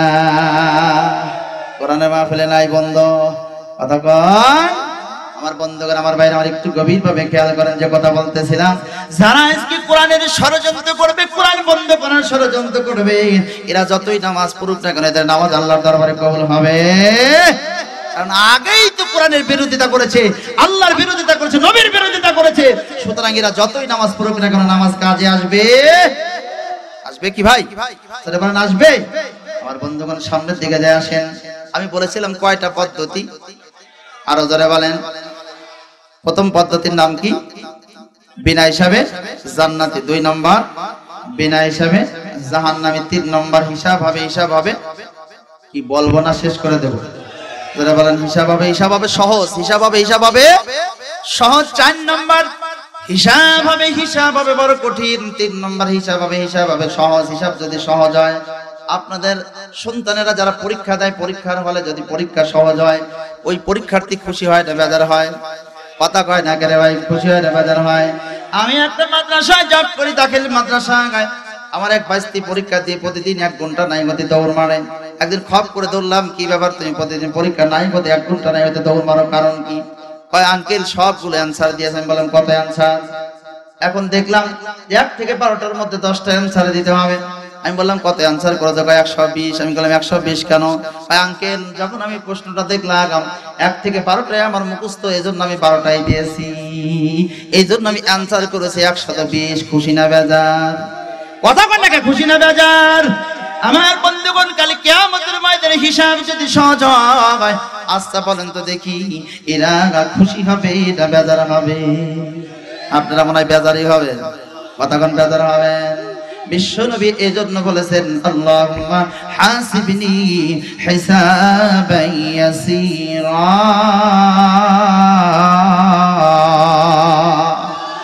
আল্লাহ তুমি আমার হিসাবকে সহজ করে দাও। কি কোন আল্লাহর কাছে আমরাও চাই, কথা কোন ঠিক কিনা? আমরাও বলি আল্লাহ তুমি আমাদের হিসাবকে সহজ করে। বন্ধুগণ, আমার ভাইরা, এই যে হিসাব সহজ করবেন, এই হিসাব সহজ করতে গিয়ে আল্লাহ রাব্বুল আলামিন তিনটা পদ্ধতি অবলম্বন করবেন। জোরে বলেন কয়টা? আপনাদের ঘুম ধরেছে? জোরে বলেন কয়টা? আরো জোরে, জোরে বলো না। এই তিনটা পদ্ধতিতে হিসাব সহজ করবেন। এক নম্বর পদ্ধতি হলো আমলনামা যখন কি করা হবে, মিজানের পাল্লা যখন তোলা হবে, তোলার সঙ্গে সঙ্গে দেখা যাবে এই আমলনামার পাল্লাটা, নেকির পাল্লাটা একটু ভারী, বদির পাল্লাটা একটু হালকা। খুব খেয়াল করেন, নেকির পাল্লাটা একটু ভারী, বদির পাল্লাটা একটু হালকা। এটা যখন দেখতে পারবে ফেরেশতারা ডাক দেয়া বলে, আল্লাহ তোমার এই বান্দাটার নেকির পাল্লাটা একটু ভারী, বদির পাল্লা একটু হালকা, আল্লাহ এই বান্দাদেরকে কি করে জান্নাতে দিয়ে দেই। আল্লাহ ডাক দেয়া বলবে, এই বান্দা, এই ফেরেশতারা আমার ওই বান্দার ঈমানটা বড় দৌলত, আমার কাছে ঈমানটা বড় পছন্দনীয়, আমার ওই বান্দাকে হিসাব সহজ করে জান্নাতে দিতে হবে। এমনি এমনি নয়, আমার ওই বান্দার যে গুনাহগুলো রয়েছে, গুনার পাল্লা, যে বদির পাল্লা, যে বদি রয়েছে, তোমরা কি করো, তোমাদের এই নূরের পাখাটা দিয়া কি করো, বদির পাল্লাটা তোমরা ঢেকে দাও। এবার যখন বদির পাল্লাটা ঢেকে দেওয়া হবে, কিছু সময় পরে আল্লাহ রাব্বুল আলামিন ডাক দিয়া বলবেন, এই ফেরেশতারা কি করো, তোমার ওই বান্দার যে পাখাটা দিয়ে তোমরা নূরের পাখাটা দিয়ে ঢেকে দিয়েছিলে, পাখাটা তুলে দাও। পাখাটা যখন তোলা হবে, তাকায়া দেখবে আবার আল্লাহ রাব্বুল আলামিন ঈমানদারদের যে পাল্লাটা ভারী হয়েছে আর এক পাল্লা হালকা হয়েছিল, ওই বদিগুলার বদি না সব নেকি পরিণত করে দিয়েছে। জোরে জোরে কান সুবহানাল্লাহ। আল্লাহ হিসাব সহজ করে জান্নাতে দিয়ে দেবে। দুই নম্বর যখন মিজানের পাল্লায় যখন তোলা হবে, তিনটা পদ্ধতির দুই নম্বর যখন তোলা হবে, মিজানের পাল্লায় তোলা হয়েছে, এমন সময় তাকায় দেখে নেকিও যে কয়টা, বদিও সে কয়টা, একেবারে সমান সমান, একেবারে সমান সমান, নেকিও যত, বদিও তত। এটা যখন দেখতে পারবে আমার বন্ধু গোটা পারবে, আমার নেকিও যত, বদিও তত। ফেরেশতারা ডাক দেয়া বলে, আল্লাহ তোমার এই বান্দার নেকিও যত, বদিও তত। আল্লাহ, আল্লাহ তোমার এই বান্দাগুলাকে কি করব, তোমার এই বান্দাকে জান্নাতেও না জাহান্নামে নয়, দুইটার মাঝখানে রেখে দেই। বলে না না, এই দুইটার মাঝখানে এদেরকে রাখা যাবে না, ইমানদারদের ইমানটা বড় দৌলত। তোমরা তাকায় দেখো তো, এই বান্দাগুলা জীবনে ফরজ গোসল করেছে কিলো না? হ্যাঁ ফরজ গোসল করেছে। ওই দেখো তো এরা ওযু করেছিল কিনা? হ্যাঁ আল্লাহ এরা ওযু করেছে। ওই ওযুর পানিগুলো একত্রিত করো, ফরজ গোসলের পানিগুলো একত্রিত করো। ওই এই দেখো তো এই বান্দাগুলা কুলুপ ব্যবহার করেছিল কিনা? হ্যাঁ আল্লাহ কুলুপ ব্যবহার করেছে। ওই কুলুপগুলো একত্রিত করো। আমার বন্ধু আমার ভাইরা আমার, আমি আর বেশি সময় না, 10 থেকে 15টা মিনিটের মধ্যে শেষ করবো। কেউ উঠবেন না ভাই, একটু বসেন দেখি ইনশাআল্লাহ। এ মুসলমান, মূল আলোচনার ভিতরে আমি এই মুহূর্তে ঢুকলাম। এই আলোচনাটুকু না শুনলে বুঝতে পারবেন না বন্ধুগণ আমার ভাইরা আমার। এমন সময়ের মধ্যে যখন কি করলো, ওযুর পানিগুলো একত্রিত করলো, আপনার ফরজ গোসলের পানিগুলো একত্রিত করলো, এরপরে কুলুপগুলো একত্রিত করলো। আচ্ছা আপনাদের ফরজ গোসল আসলে আপনারা রাত্রি করবেন নাকি সকালবেলা? রাত্রি না সকালে? আমার মসজিদে আমার বাবা আবার ছোটবেলা থেকে তাবলীগ জামাত আসতো, আমাকে ভালোবাসতো, আমাকে ডাক দিয়ে বললো যে বাবা নুরি দেখো মসজিদে তাবলীগ জামাত আসছে, তুমি একটু যাও। ওদের সাথে আমি যখন সময় দিতে গেছি, এমন সময় দেখবেন আমির সাহেব আছেন, আমির সাহেব থাকে প্রত্যেকটা জামাতেই। আমির সাহেব এবার জোহর নামাজ পড়ে তিনি ফতোয়া দিচ্ছেন যে ফরজ গোসল কিভাবে করতে হয়, ফরজ গোসল কাদের উপর ফরজ হয়, এই সম্পর্কে যখন বলতেছে, আর মুরব্বী ডাক দেয়া বলতে, হুজুর আমার জীবনে কোনোদিন গোসল ফরজই হয়নি। গোসল কি হয় না? আমি ডাক দিয়ে এমন সময় ঘুরে বসলাম, কি ব্যাপার মুরব্বীর গোসল ফরজ হলো না কেন? এখন আমির সাহেব ডাক দেয়া বলতেছে, মুরব্বী আপনি কি বিবাহ শাদী করেন নাই? হ্যাঁ বিবাহ শাদী করেছি। আপনার সন্তানাদি কয়টা? 7টা। কয়টা? 7টা সন্তানাদি হয়েছে। এরপর ফরজ গোসল আসলে তার জন্য হয় নাই। আসলে মুরব্বী বোঝে নাই। কথা কোন ঠিক কিনা? জোরে কোন কথা কোন ঠিক কিনা? আমরা অনেকে আছি আজকে কি করি, আমরা ঠিকই মেলামেশা করি, কিন্তু সহবাস করি, কিন্তু ফরজ গোসলটা আসলে আমরা রাত্রিবেলা করি না, করি গেলে পরের দিন সকাল 10টায়। বান্দাকে তাকায় দেখো, ওই বান্দাটা ফরজ গোসল রাত্রিবেলায় করেছে। হ্যাঁ করেছে। ওই পানিগুলো একত্রিত করো। আমার ওই বান্দাটা ওযু করেছিল, হ্যাঁ করেছে। ওই পানিগুলো একত্রিত করো, পানিগুলো একত্রিত করা হবে, কুলুপগুলো একত্রিত করা হবে। এমন সময় ডাক দেয়া বলবে ওই আমার বান্দাটার আমল নামাটার মধ্যে যে গুনাহগুলো রয়েছে ওই গুনাহগুলোর পাল্লার মধ্যে এই গরম ফরজ গোসলের পানিগুলো দিয়ে দাও, ওজুর পানিগুলো দিয়ে দাও, কুলুপগুলো দিয়ে ওই পাল্লাটা ভারী করে আমার বান্দার হিসাব সহজ করে না জান্নাতের ফয়সালা করে দাও। জোরে জোরে কান সুবহানাল্লাহ, আরো জোরে কান সুবহানাল্লাহ। 3 নম্বর যেটা সেটা হলো আমল নামাটা যখন তোলা হবে, আমল নামাটা মনে আছে নাকি? আমল নামাটা যখন তোলা হবে তিলেসমাতি কারবার, একবার নেকির পাল্লা বাড়ি হয়, একবার বদির পাল্লা বাড়ি হয়, এটা তিলেসমাতি কারবার বলা হয়। যারা বলেন কি মাতি কারবার? তিলেসমাতি কারবার, একবার নেকির পাল্লা বাড়ি হয়, একবার বদির পাল্লা বাড়ি হয়। এই তিলেসমাতি কারবারটা হয়ে গেলে মাছ মাপার সময়, কথা কোন ঠিক কিনা? গোস্ত মাপার সময়, মাছ মাপার সময় প্রতি বছর আমরা মাহফিল করি ঠিক 17 ডিসেম্বর থেকে 28 ডিসেম্বর 29 ডিসেম্বর পর্যন্ত। ওই চাঁদপুর, এরপরে শরিয়াতপুর, এরপরে কুমিল্লাতে ওই দিক দিয়ে পুরো প্রোগ্রাম করি। 10-12 দিন ওইখানে সফরে থাকি। আমার বন্ধুগণ কত বছরে প্রোগ্রাম করে যখন বাড়িতে আসতেছিলাম, আমাদের ভাঙ্গুরা পরল ব্রিজের ওই পাশে, পূর্ব পাশে কিন্তু ব্রিজ আছে, বেলি ব্রিজ বলা হয়। ওই বেলি ব্রিজের ওই পাশে গোস্ত মাপা হয়। ওই নাম হলো জমির উদ্দিন। ওই জমির উদ্দিন আমার সাথে অনেক ভালো সম্পর্ক। আমি আসতেছিলাম, ওই ট্রেনের থেকে নেমে যখন আমি আসলাম বেলি ব্রিজের পূর্ব পাশে দাঁড়ালাম, আমাকে ডাক দিয়ে বললেন, উনি সাহেব আপনি কোথায় ছিলেন? আমি বললাম আজ 10-12 দিন সফরে ছিলাম। আমাকে বলতে কয়েক কেজি গোস্ত দিয়ে। আমি মনে মনে ভাবলাম আসলে কয়েকদিন বাড়িতে নেই, গোস্ত নেওয়ার দরকার। আমি বললাম 3 কেজি গোস্ত দাও। কয় কেজি? জোরে কোন কয় কেজি? বললাম 3 কেজি গোস্ত দেন। আমাকে বলতেছে হুজুর আপনি দোয়া করবেন, আপনার ওয়াজ আমার ভালো লাগে, কিন্তু 3 কেজি গোস্তই ঠিকই আমি দেব না, দাম দিবেন আপনি 3 কেজি, কিন্তু আপনাকে 5 কেজি দেব। আচ্ছা আমি খুশি না বেজার? 3 কেজি দাম দিয়ে 5 কেজি পাইলাম, আমি খুশি না বেজার? জোরে বলেন খুশি না বেজার? আমি অত্যন্ত খুশি। আমি বললাম ঠিক আছে জমির ভাই দেন, 5 কেজি যখন দিবেন আমি 3 কেজি দাম দেব। অনেক ভালো দেন, কারণ হুজুরেরা একটু যদি কি বকশিশ পায় আরো ভালো হয়, কথা কোন ঠিক কি না? 3 কেজি গোস্ত নিয়ে আগাম ইমাম যখন 5 কেজি যখন গোস্ত দিল, 3 কেজি দাম দিয়ে দিলাম। আমি এসে আমার বন্ধু আছে পশ্চিম পাশে, এক শরীফুল আমার বন্ধু, বয়লার বেচে, এরপরে লেয়ার বেচে, এগুলো যখন বেচে ওর কাছে এসে বসলাম। চা অর্ডার দিয়েছে, বলতে বন্ধু কি কিনে চাও? আমি বললাম গোস্ত 3 কেজি, কিন্তু 5 কেজি দিয়েছে, 3 কেজি দাম নিয়ে আসে। তাই নাকি? হয়। এমন সময়কে ডাক দিয়ে বন্ধু কিছু যদি না মনে করে তাহলে গোস্তটা একটু মাফ করতে চাই। আমি বললাম ঠিক আছে মাফ করেন। মাফ করে দেখা গেল যে 5 কেজি তো অনেক দূরের কথা, 3 কেজির মাছটা থেকে আরো হাফ কেজি নাই 2.5 কেজি হয়েছে। এই তেলেসমাতি কারবার কোথা হয়? কথা কোন গোস্ত বাবার সময় হয় কি হয় না? কথা কোন নাকি হয় কি হয় না? এই বছর কয়েকদিন আগে আমার বাসায় মিলাদ মাহফিলের জন্য আমি 1 মণ মুরগি কিনলাম। ওই যে কি যেন কক মুরগি না কি বলে, 1 মণ কিনেছি। আমি এর আগে কিনেছিলাম 17 কেজি, যেই দিন 17 কেজি কিনলাম 14 কেজি না 15 কেজি বলো, কিন্তু 1 মণ কেনার পরে হয়েছে হলো 26 কেজি। আমি নিজে ওখানে দাঁড়ায় থাকি, এটা যখন মেপে নিলাম, তারপরে এরকম হয়। হয় কি হয় না? কথা কন। এর মধ্যে কিন্তু তেলেসমাতি কারবার হয়। এ মুসলমান, এই আমল নামাটা যখন পরীক্ষা করা হবে, একবার নেকির পাল্লা বাড়ি হয়, আর একবার বদির পাল্লা যখন বাড়ি হয়েছে, তেলেসমাতি কারবারটা যখন হয়েছে, আল্লামা সানাউল্লাহ পানিপতি রাহমাতুল্লাহ আলাইহি তিনি বলেন তাফসিরে মাজহারের মধ্যে, তিনি বলেন এই তেলেসমাতি কারবারটা হবে যখন, এই কারবারটা যখন হবে, একবার নেকির পাল্লা বাড়ি হবে, একবার বদির পাল্লা বাড়ি হবে, আল্লাহ রাব্বুল আলামিন ওই সময় ওই বান্দাদের ওই বদির পাল্লার মধ্যে আল্লাহর আরশের কিনার থেকে কালো কালো কালো কালো ধোঁয়াগুলো এসে নেকির পাল্লা এসে যখন জমে যাবে, নেকির পাল্লাটা বাড়ি হওয়া শুরু করবে। সমস্ত নাস্তিক মুরতাদগুলো আল্লাহকে ডাক দেয়া বলবে, আল্লাহ ও আল্লাহ তুমি তো 2 নম্বরই করে বিচার করো, এদের আমল আমার মধ্যে একবার গুনাহগুলো ভারী হইতেছে, নেকি একবার ভারী হয়। আল্লাহ তোমার আরশের কিনার থেকে কালো কালো ধোঁয়াগুলো এসে নেকির পাল্লা ভারী হয়ে যায়। আল্লাহ তুমি 2 নম্বরই করতেছো। আল্লাহ ডাক দিয়া বলে, এই নাস্তিকগুলা মুরতাদগুলা, আমি আল্লাহ 2 নম্বর নয়, আমার বিচারও 2 নম্বর নয়। এই তোমরা শুনে রেখে দাও, জেনে রেখে দাও, আমার এই বান্দাগুলো যখন লক্ষ টাকা কোটি টাকার গাড়ি নিয়ে যখন রাস্তা দিয়ে রওনা হয়েছে, ওই সময়ের মধ্যে সঙ্গে সঙ্গে তাকায় দেখে একটা হাফিজি মাদ্রাসা, ইতিমখানা মাদ্রাসা দেখা যায়। ড্রাইভারকে ডাক দিয়া বলল, ড্রাইভার তোমার গাড়িটা থামায় দাও।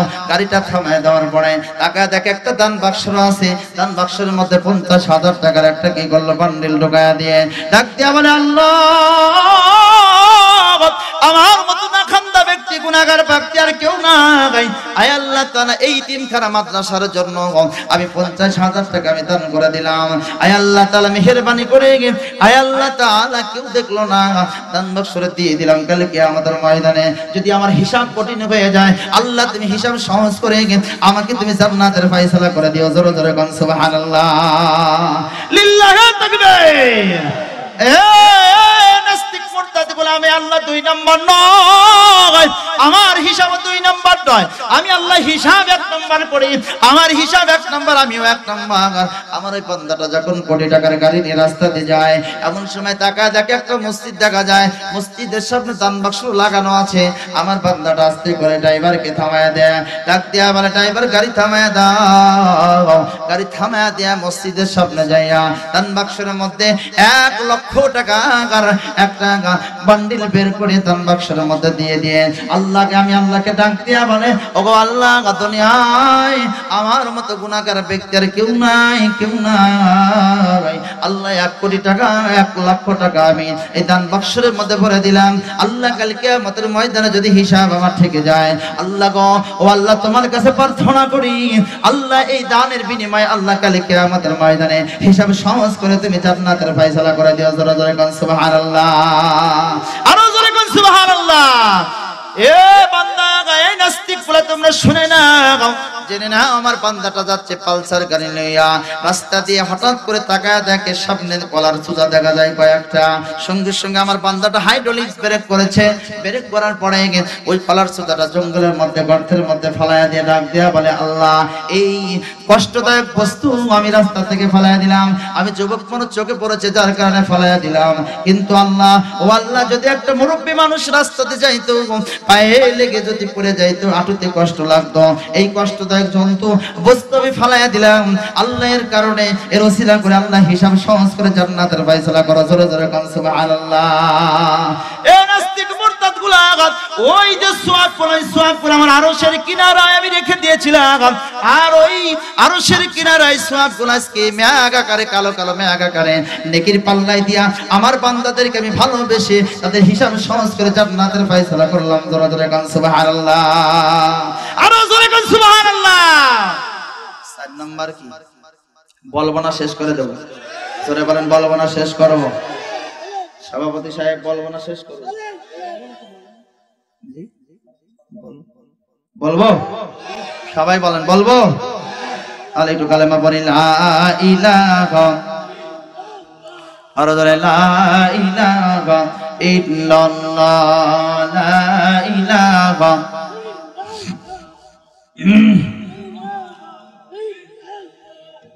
লা ইলাহা। পৃথিবী না জানো আমি তো জানি, আমি কি পাপ করেছি,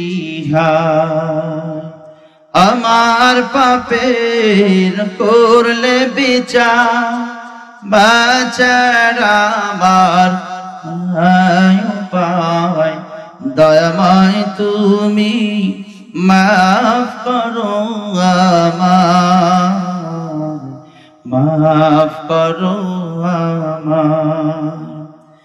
জেনে না জেনে কত যে আমি করেছি পাপ, কতবার যে করেছি তওবা, কতবার নতা। দুদিনে আবার সব ভুলে গিয়ে, দুদিনে আবার সব ভুলে গিয়ে মজে গেছে দুনিয়া, মাফ করো আমায়, মাফ করো আমায়। লিল্লাহে তাকবীর। বন্ধুগণ আমার ভাইরা, 4 নম্বর হিসাব হবে, হিসাব হবে বড় কঠিন। এটা বলে ইনশাআল্লাহ শেষ হবে আজকের আলোচনা। কেউ উঠবেন না, বন্ধু এটাকে শোনার দরকার আছে না নাই? যারা বলেন আছে না নাই? এ মুসলমান, আল্লাহ রাব্বুল আলামিন বান্দাদেরকে ডাক দেয়া বলে, এ বান্দা বলো তুই কেন অমুক আলেমকে কেন চর মারছিলি? বলে না আমি মারি নাই। অমুক আলেমকে লাথি মারছিলিস কেন? বলে মারি নাই। অমুক আলেমকে কেন চর মারছিলিস? বলে না চর মারি নাই। আল্লাহ, আলেমদের সাথে কত ভালো সম্পর্ক ছিল, তাদেরকে আমরা বাড়িতে দাওয়াত দিতাম। আমার মা মারা গেলে, বাবা মারা গেলে তাদেরকে ডেকে নিয়ে এসে মিলাদ করতো, ইয়া নবী সালাম আলাইকা বলতো, 1000 করে টাকা দিতাম, কত ভালো সম্পর্ক ছিল, আমি কোনোদিন মারি নাই। বলে বল কেন অমুক আলেমকে লাথি মারছিলি? বলে না লাথি মারি নাই। আসলে অপরাধকারী কি স্বীকার করতে চায়? কথা বলেন, স্বীকার করতে চায়? কই আমি করি নাই। কই বল সকাল 8টার কাজ রাত 12টায় মারছিলিস কেন? কথা বল না কে? কই না আল্লাহ, এটা আমার জীবনে কোনোদিন হাত দিয়ে আমি এটা করেই নাই। কই এটা করেছিলিস কেন? ওটা করেছিলিস কেন? বলে আমি করি নাই। আচ্ছা, যারা অপরাধ করে তারা কি স্বীকার করতে চায়? আপনারা মনে করেছেন হুজুর সূরা জিলজালের আলোচনা শুরু করলো, কিন্তু ওই যে 3 আয়াত বললো আর বলে না কেন? কারণ কি? যখন এই সমস্ত ব্যক্তিগুলো অস্বীকারে যাবে, ওই সময় আল্লাহ রাব্বুল আলামিন ডাক দেয়া বলবে কি করো? ইয়াউমাইদিন তুহাদ্দিসু আখবারাহা বিআন্না রাব্বাকা আও হালাহা।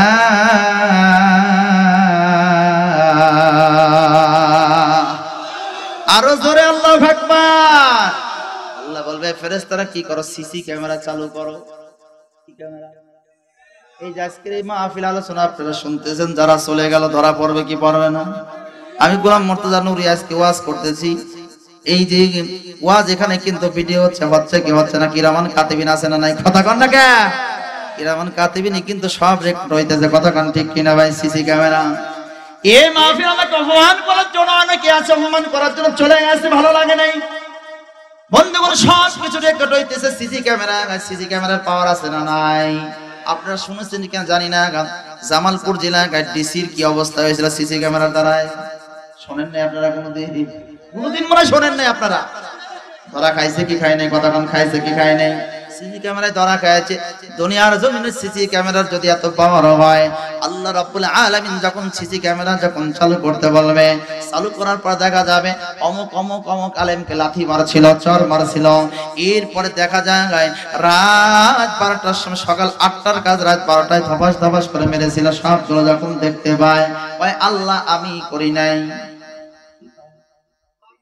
ওই আল্লাহ আমি করি নাই, এটা একটা ভেজাল। কি কয়? ওই আল্লাহ এখানে ভেজাল। আল্লাহ বলে কি ভেজাল? ওই আল্লাহ ভেজাল হলো এই যে দেখতেছেন, এই গলার থেকে বডিটা হলো অন্য মানুষের, আর আমার মাথাটা কেটে নিয়ে সেখানে লাগায় দিয়েছে, ফটো স্কাইপ করেছে। যুবকেরা ভালো বোঝে, কথা কম ঠিক কিনা? কার মাথা কোথায় আজকে লাগাইতেছে? আজকে রাস্তা আস্তে আস্তে দেখি জায়গায় জায়গায় মোড়ে মোড়ে যুবকেরা ছোট ছোট মাসুম বাচ্চাগুলা মোবাইল নিয়ে কি দেখতেছে রে ভাই? কোথায় কি লাগাইতেছে? যার কারণে যুবকেরা আজকে ধ্বংস হয়ে যাইতেছে। কথা কন ঠিক কিনা? যারা কোন কথা কন ঠিক কিনা? আমার বন্ধুগণ, আমার ড্রাইভার ভাইও আমাকে আসতে বলতে, ওই দেখেন জায়গায় জায়গায় কি দেখতেছে তারা, যুবক ছোট ছোট মাসুম বাচ্চারা ছেড়ে দিয়েছে মোবাইল। মোবাইলে সব পাওয়া যায়, কথা কন ঠিক কিনা? যার কারণে যুব সমাজ আজকে ধ্বংস হয়ে যায়। আমার বন্ধুগণ ডাক দিয়া বলে আল্লাহ ভেজাল যেটা সেটা হলো এই গলার থেকে মাথা টুক করে মাথা বলো আমার, আর এই বডিটা আমার নয়, ফটো স্কাইপ করেছে, এখানে লাগাই দিয়েছে। কয় আল্লাহ কয় তাই নাকি? কয় হয়। আল্লাহ রাব্বুল আলামিন সূরা ইয়াসিনের 64 নম্বর আয়াতের মধ্যে এবার সুন্দর করে আয়াতের মধ্যে বলেন আল ইয়াউমা নাখতিমু আলা আফওয়াহিহিম ওয়া তুকাল্লিমুনা আইদিহিম ওয়া তাশহাদু আরজুলুহুম বিমা কানু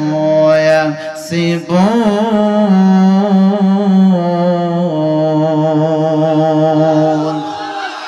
আওয়াজ কমে গেছে, জোরে বলেন আল্লাহু আকবার। আরো জোরে। আর মানে আওয়াজেই বোঝা যাচ্ছে আর আলোচনা চলবে না, তাই না ভাই? আল্লাহ রাব্বুল আলামিন এবার ডাক দিয়া বলবেন, তোমার মুখ বন্ধুদের হাত বলবে আল্লাহ আসলে অমুক অমুক অমুক অমুক হুজুরকে চর মারছিলাম। পা বলবি অমুক অমুক হুজুরকে লাথি মারছিলাম, অমুক অমুক ভালো সন্তানদেরকে লাথি মারছিলাম, চর মারছিলাম। লজ্জা স্থান বলবে আমি কি করেছিলাম? আমি একজন নেতা ছিলাম, আর নেতা থাকার কারণে আমি 100 জন যুবতী মেয়েকে দর্শন করেছিলাম, সেঞ্চুরি করে আবার খাওয়া দাওয়ার ব্যবস্থা করেছিলাম। কথা কয় না? পিকনিক করেছিলাম। যারা বলেন কি করেছিলাম? লজ্জা স্থান যখন বলবে, হাত যখন বলবে, পা যখন বলবে, এমন সময়ের মধ্যেই বান্দাগুলোকে আল্লাহ ডাক দিলে, বান্দা তুই বলে এটা করিস নাই। ভাই আল্লাহ, ও আল্লাহ, আমি করতে চাই না, অমুক নেতা অমুক নেত্রী আমাকে করতে বলেছে, যার কারণে আমি করেছি।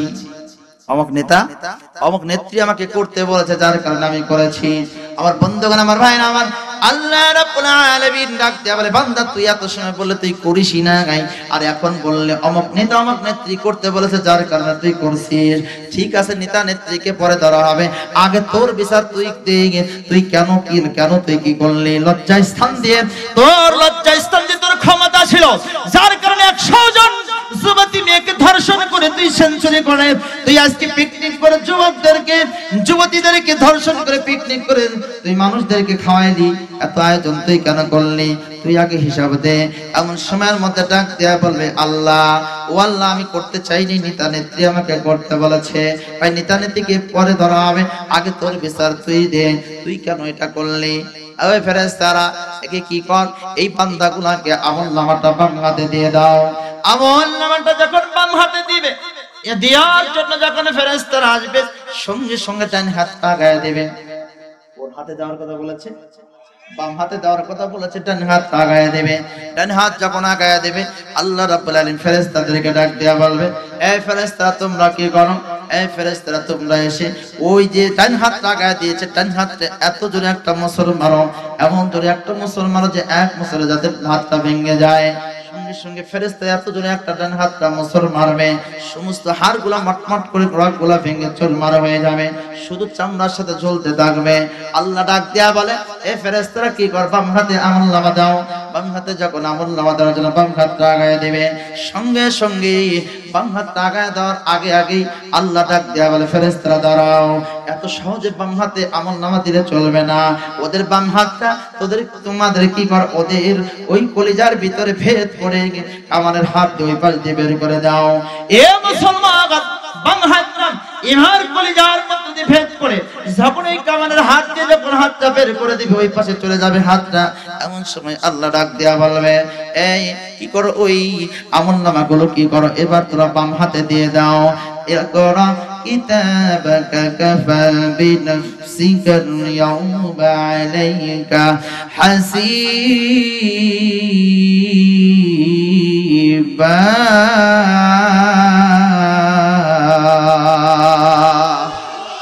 আরো জোরে বলেন আল্লাহু আকবার। ওদের কিতাবটা, ওদের বইটা বাম হাতে দিয়ে দাও। বাম হাতে ওই পাশে হাতটা রয়েছে, কোথায় হাত রয়েছে, কোথায় ওই পাশে। কিতাবটা যখন হাতে দিয়েছে, মাথাটা ঘুরাইতে পারে না।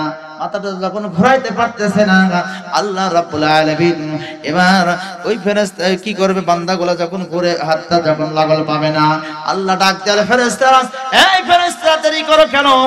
ওদের যে মাথাটা আছে, মাথাটা এত জোরে একটা মোচড় মারো, মাথাটা যখন মটকে দেওয়া হবে, পটপট করে রগগুলো ছেড়ে যাবে, হাড়ের যে হাড়গুলো আছে হাড়গুলো ঘুরে একেবারে মাথাটা উল্টা দিক হয়ে যাবে। মাথাটা যখন উল্টা দিক হয়ে যাবে, উল্টা দিক হওয়ার সঙ্গে সঙ্গে এবার কিতাবের দিকে তাকায় দেখে, ইয়াউমাইদি ইয়াসদুরুন নাসু ওয়াশতাতাল লিয়ুরাউ আ'মালাহুম ফামান ইয়া'মাল মিসকালা যাররাতিন খায়রান ইয়ারাহ ومن يعمل مثقال ذرة شرا يره। জোরে বলেন আল্লাহু আকবার। আরেকটু জোরে বলেন আল্লাহু আকবার। বান্দা বলে, যখন বাম হাতের দিকে তাকাবে, তাকায় দেখে জীবনে বিন্দু পরিমাণ যে ভালো কাজ করেছে সেটাও কিতাবের মধ্যে, বইয়ের মধ্যে লেখা রয়েছে। বিন্দু পরিমাণ খারাপ করেছে সেটাও লেখা রয়েছে। বিন্দু বোঝেন আপনারা? শীতের দিনে দেখবেন জানালা দিয়ে হোক আর যে কোনো জায়গাতে দরজার ফাঁসা দিয়ে হোক, দেখবেন আলো ঢোকে, আর আলো ঢোকার মধ্যে দিয়ে ছোট ছোট বিন্দু দেখা যায় কি যায় না? যারা বলেন দেখা যায় কি যায় না? বিন্দু কাকে বলে? বলা হয় ওই আলোর ভিতরে ছোট ছোট যে বিন্দুগুলো দেখা যায় এইটাকে মুফাসসিরগণ বলেন এই বিন্দুটাকে ৭০,০০০ ভাগ করলে পারে যেটুকু বলা হয় এটাকে বলা হবে বিন্দু। আর ওই বিন্দু পরিমাণ ভালো কাজ করলে সেটা ওই কিতাবের মধ্যে বইটার মধ্যে লেখা রয়েছে। খারাপ কাজ করলে এক বিন্দু পরিমাণ যদি কি করেন খারাপ কাজ করেন সেটাও লেখা রয়েছে। আমার আল্লাহ রাব্বুল আলামিন বলেন যেই ৬৬৬৬ আয়াতে আমি আল্লাহ রাব্বুল আলামিন বিধিবিধান নাযিল করলাম, আইন কানুন নাযিল করলাম, আমি আল্লাহ নিজেই নাম দিয়ে দিলাম আয়াতুল মুহকামাত হুন্না উম্মুল কিতাব। আল্লাহ বলেন এই কুরআনুল কারীমের মধ্যে ৬৬৬ আয়াতই হলো কুরআনুল কারীমের মূল ভিত্তি। জোরে কান আল্লাহু আকবার। বুঝে থাকলে বলুন এই ৬৬৬৬ আয়াতের মধ্যে ৬৬৬ আয়াতে যদি আল্লাহ রাব্বুল আলামিন বিধি বিধান নাযিল করেন, আইন কানুন নাযিল করেন, বাকি থাকে কত আয়াত?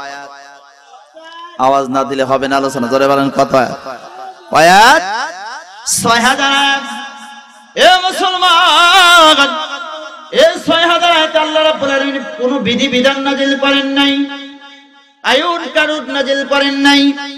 এই ৬০০০ আয়াতে আল্লাহ রাব্বুল আলামিন শুধুমাত্র বান্দাদেরকে ওয়াজ নসিহত আর সতর্ক করেছেন। জোরে জোরে কোন সুবহানাল্লাহ। ৬০০০ আয়াতে আল্লাহ পাক কোনো বিধি বিধান আইন কানুন নাযিল করেন না। এই ৬০০০ আয়াতে আল্লাহ পাক শুধুমাত্র ওয়াজ নসিহত আর সতর্ক করেছেন। এই যে ৬০০০ আয়াতে আল্লাহ রাব্বুল আলামিন ওয়াজ নসিহত আর সতর্ক করেছেন। সতর্ক করতে গিয়ে আল্লাহ রাব্বুল বলেন তিনটা পদ্ধতি অবলম্বন করেছেন। জোরে বলেন কয়টা? আরো জোরে। জোর হলো না? খুব কষ্ট হচ্ছে আপনাদের? শীত লাগছে? জোরে বলেন কয়টা? আরো জোরে। আমার মুসলমান ইমানদাররা এক নম্বর যেটা সেটা হলো কখনো কখনো আল্লাহ রাব্বুল আলামিনের অসংখ্য অগণিত সহযোগিতার কথা, নিয়ামতের কথা আল্লাহ রাব্বুল আলামিন কোরআনের আয়াতে আয়াতে তুলে ধরেছেন। জোরে জোরে কোন সুবহানাল্লাহ। নিয়ামতের কথা আল্লাহ রাব্বুল আলামিন বলে বলে কোরআনের আয়াতে আয়াতে তুলে ধরেছেন। এই যে নিয়ামতের কথা বলে সতর্ক করেছেন, মুফাসসিরগণ এটার নাম দিয়েছেন আত-তাযকির বিআলাইল্লাহ ইয়াহনি বিকুদরাতিল্লাহ। জোরে বলেন আল্লাহু আকবার। বলবেন হুজুর বুঝলাম না, নিয়ামতের কথা বলে আল্লাহ রাব্বুল আলামিন কেমনে সতর্ক করলেন বুঝলাম না। ছোট্ট একটি উদাহরণ দিলে আপনাদের বোঝা সহজ হয়ে যাবে। মালিক তার চাকরকে ডাক দেয়া বলতেছে এই বেটা চাকর বলো তো দেখি গত ঈদে তোমাকে কয়টা লুঙ্গি দিয়েছিলাম? খুব খেয়াল করেন, গত ঈদে তোমাকে কয়টা লুঙ্গি দিয়েছিলাম? চাকর এবার ডাক দেয়া বলতেছে মালিক গত ঈদে 2টা লুঙ্গি দিয়েছিলাম। ডাক দেয়া বলে তোমার বাবাকে কয়টা লুঙ্গি দিয়েছিলাম? বলে 2টা। তোমার মাকে কয়টা শাড়ি দিয়েছিলাম? বলে 2টা। তোমার স্ত্রীকে কয়টা শাড়ি দিয়েছিলাম? বলে 2টা। তোমার ছেলেকে কয়টা লুঙ্গি দিয়েছিলাম? বলে 2টা। আচ্ছা বলেন তো দেখি গত ঈদে কি কি উপহার দিয়েছে? মালিক তার চাকরকে স্মরণ করায় দেওয়ার কারণ কি? মানে মালিক তার চাকরকে বোঝাইতে যায় এই বেটা চাকর খবরদার কাজে ফাঁকি দিবি না। কাজে যদি ফাঁকি দাও বা সামনে ঈদ আসতেছে, ঈদে কিন্তু তোমাকে উপহার দেওয়া হবে না, সুতরাং কাজে যেন তুমি ফাঁকি দিও না। যদি কাজে ফাঁকি দাও তাহলে কিন্তু ঈদে তুমি বোনাস পাবে না। কথা কোন ঠিক কিনা? আল্লাহ বুঝাইতে যে বান্দা কেন নিয়ামতের শুকরিয়া আদায় করবে না? আমি আল্লাহ রাব্বুল আলামিন তোমাদেরকে এত সুন্দর করে বানালাম। লাকাদ খালাকানাল ইনসানা ফি আহসানি তাকওয়ীম।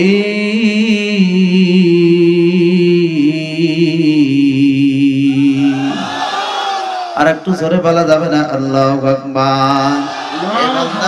আমি আল্লাহ রাব্বুল আলামিন এত সুন্দর করে তোমাকে বানালাম। এ বান্দা তোমাকে এত সুন্দর চেহারা দান করলাম, এই চেহারার মধ্যে তোমাকে আমি একটা নাক দিলাম। জোরে বলেন কয়টা নাক? নাকি 2টা? আরো জোরে। আছে একটা নাকের মধ্যে ছিদ্র দিয়েছে কয়টা? আরো জোরে। একটু আওয়াজ দিবেন ভাই, কয়টা? মাশাআল্লাহ। এই যে এরকম আওয়াজ চাচ্ছে আপনাদের উপহার, একটু আওয়াজ দিবেন, আমার কলিজাটা ভরে যাবে। কয়টা? আচ্ছা, একটা নাকের মধ্যে দুইটা ছিদ্র দেওয়ার কারণ কি? কি জন্য আল্লাহ দুইটা দিলেন? কোন সময় কি গবেষণা করেছেন? এটুকু গবেষণা আমাদেরকে করতে হবে। আল্লাহ পাক একটা নাকের মধ্যে দুইটা ছিদ্র দিলেন, অবশ্যই কোনো না কোনো কারণ আছে। কথা কন ঠিক কিনা? আল্লাহ বোঝাইতে যায় বান্দা, তোরে একটা নাকের মধ্যে দুইটা ছিদ্র দেওয়ার কারণ হলো, এ বান্দা এই শীতের মধ্যে যখন তোমার ঠান্ডা লেগে যাবে, একটা নাকের মধ্যে যদি একটা ছিদ্র থাকতো, তুমি ন্যাপের মধ্যে ঘুমায় যাইতা, তোমার এই ঠান্ডা লাগার কারণে পানি এসে যখন নাকের ছিদ্রটা বন্ধ হয়ে যাইতো, তুমি ঘুমাইতে পারতা না। এই জন্য যখন তোমার পানি এসে ছিদ্রটা বন্ধ হইতো, তুমি ঘুম থেকে জাগ্রত হয়ে যাইতা, আবার তুমি কি করতা? নাকটা পরিষ্কার করে আবার ঘুমায় যাইতা, আবার নাকটা বন্ধ হয়ে যেত, আবার ঘুম থেকে তুমি জাগ্রত হতা। এ বান্দা যাতে করে, এ বান্দা তোমাকে একটা নাকের মধ্যে দুইটা ছিদ্র দিলাম, কারণ হলো যখনই তোমার একটা নাকের ছিদ্রটা বন্ধ হবে, আর একটা ছিদ্র দিয়ে যাতে তুমি নিঃশ্বাস নিয়ে সারা রাত তুমি আরামের বিছানার মধ্যে ঘুমাইতে পারো। এই জন্য বান্দা আমি তোমাকে একটা নাকের মধ্যে দুইটা ছিদ্র দিয়ে দিলাম। জোরে জোরে কোন সুবহানাল্লাহ। যাতে তোমার ঘুমে কোনো ডিস্টার্ব, কথা কয় না, ঘুমে কোনো ডিস্টার্ব। তাহলে আল্লাহ এত ভালোবাসলেন, আল্লাহর শুকরিয়া আদায় করার দরকার আছে না নাই? জোরে বলেন আছে না নাই? আমার বন্ধুগণ, আমার ভাইরা, আমার এ মুসলমান, একটু গভীর ভাবে খেয়াল করেন। আমি বলেছি কয়টা পদ্ধতিতে আল্লাহ রাব্বুল আলামিন, আরো জোরে বলেন। আর এক নম্বর হলো কখনো কখনো আল্লাহ রাব্বুল আলামিন নিয়ামতের কথা বলে কি করেছেন? সতর্ক করেছেন। দুই নম্বর, কখনো কখনো আল্লাহ রাব্বুল আলামিন কিসসা কাহিনী, গল্প বলে বান্দাদেরকে সতর্ক করেছে। কিসসা কাহিনী, গল্প বলে বান্দাদেরকে সতর্ক করেছেন। আচ্ছা, কিসসা কাহিনী বলে বান্দাদেরকে কেমনে সতর্ক করা যায়? কি কোন একটু জানা দরকার আছে না নাই? এই যে কিসসা কাহিনী বলে, গল্প বলে বান্দাদেরকে সতর্ক করলেন, মুফাসসিরগণ এটার নাম দিয়ে দিলেন আত-তাযকির বিআইয়াইল্লাহ। জোরে বলেন আল্লাহু আকবার। বলবেন হুজুর, কিসসা কাহিনী বলে বান্দাদেরকে কেমনে সতর্ক করলেন আল্লাহ? বুঝলাম না। আমি কতটা উদাহরণ দিয়েছি, কি করেছি? সাহেব আর চাকরের উদাহরণ দিয়েছি। এবার আর একটা ছোট্ট উদাহরণ দিলে বুঝতে পারবেন কিসসা কাহিনী বলে কেমনে সতর্ক করা যায়। আপনার এক কলেজ বন্ধুকে আপনি 2 লক্ষ টাকা হাওলাত দিয়েছেন। জোরে বলেন কয় লক্ষ টাকা? আর একটু জোরে বলেন কয় লক্ষ টাকা? 2 লক্ষ টাকা আপনি হাওলাত দিয়েছেন। 1 মাসের কথা বলে 2 লক্ষ টাকা নিয়েছে, কিন্তু 1 মাস পরে আর দেয় না। 2 মাস চলে যায়, 3 মাস চলে যায়, 6 মাস, 7 মাস, 8 মাস, 1 বছর যখন পার হয়েছে, কিন্তু বন্ধুটা কি করে না? টাকা দেয় না। এবার আপনাদের এই পাশে যে বাজারটা আছে, বাজারের নাম কি? আমঝুপড়ি বাজার। এই আমঝুপড়ি বাজারে আসছে পালসার হুন্ডা নিয়ে, সঙ্গে সঙ্গে সামনে যা ডাক দেয়া বলতেছেন, বন্ধু টাকা দাও, 2 লক্ষ টাকা পাই। হয় না, তোমাকে টাকা দিতে পারবো না। বলে টাকা যদি না দাও তাহলে চলো চাষলে যা চা খাই। ঠিক আছে, চা খাওয়া যাবে। এবার যখন চা খাইতেছে, চা খাওয়ার ছলে সুন্দর করে কি চা বলতেছে, বন্ধু তুমি অমুক হাজিকে চেনো? কহা অমুক হাজিকে চিনি। ওই অমুক হাজির বড় সন্তান, ওনাকে চেনো? কহা চিনি। ও তো বড় ডাকাত। ও আজকে আমার থেকে 5 বছর আগে আমার কাছ থেকে 5 লক্ষ টাকা হাওলাত নিয়েছিল। 1 মাসের কথা বলেন, কিন্তু 1 মাস পরে দিল না। 6 মাস চলে গেল, 1 বছর যখন পার হয়েছে, আমাদের আমঝুপড়ি বাজারে যখন আসলো, সঙ্গে সঙ্গে পালসার হুন্ডার কাছে গেলাম, তাই বললাম টাকা দাও, টাকা নাই। যখনই বলেছে সঙ্গে সঙ্গে পালসার হুন্ডার চাবিটা নিয়ে নিলাম। চাবি নিয়ে নেওয়ার পরে কয়েক বন্ধু আসলো, বন্ধু এসে হাত পা বেঁধে যখন তাকে বেঁধে ফেললাম, এবার ওই বন্ধু ডাক দিয়ে বলছে, বন্ধু তারপরে কি হলো? তারপর আচ্ছা মতো তাকে পিটালাম। আচ্ছা মতো তাকে পিটালাম। তারপরে কি হলো? ওর প্যান্টের পকেট থেকে ওর মোবাইল বের করলাম, ওর স্ত্রীকে ফোন দিয়ে বললাম, আপনার স্বামীকে যদি আপনার অক্ষত ভাবে পাইতে চান, আর আপনার স্বামীর হুন্ডা যদি পাইতে চান, 5 লক্ষ টাকা নিয়ে আমঝুপড়ি বাজারে অমুক হাজির দোকানে 5 লক্ষ টাকা নিয়ে হাজির হয়ে যাবে 1 ঘন্টার মধ্যে। তারপরে কি হলো? 1 ঘন্টার মধ্যে তার স্ত্রী কি করলো? 5 লক্ষ টাকা নিয়ে এসে যখন দিয়ে দিল, তারপরে কি হলো? তার স্বামীকে ফেরত দিলাম। আচ্ছা বলেন তো দেখি, এই যে 2 লক্ষ টাকা যার কাছ থেকে পায়, 5 লক্ষ টাকার এই ইচ্ছাটা, গল্পটা বলার কারণ কি? মানে বোঝাইতে চাচ্ছে, খবরদার তুমিও যদি না দাও, তোমার অবস্থাও, কথা কোন, তোমার অবস্থাও এরকম হবে। আমার আল্লাহ রাব্বুল আলামিন কিসসা কাহিনী কোরআনের মধ্যে বলেছেন, নমরুদের কাহিনী বলেছেন, ফিরাউনের কাহিনী বলেছেন। ফিরাউনের কাহিনী বলে সতর্ক করেছেন, খবরদার ফিরাউনের চরিত্র নিয়ে তোমরা বেঁচে থেকো না, নমরুদের চরিত্র নিয়ে তোমরা বেঁচে থাকো না।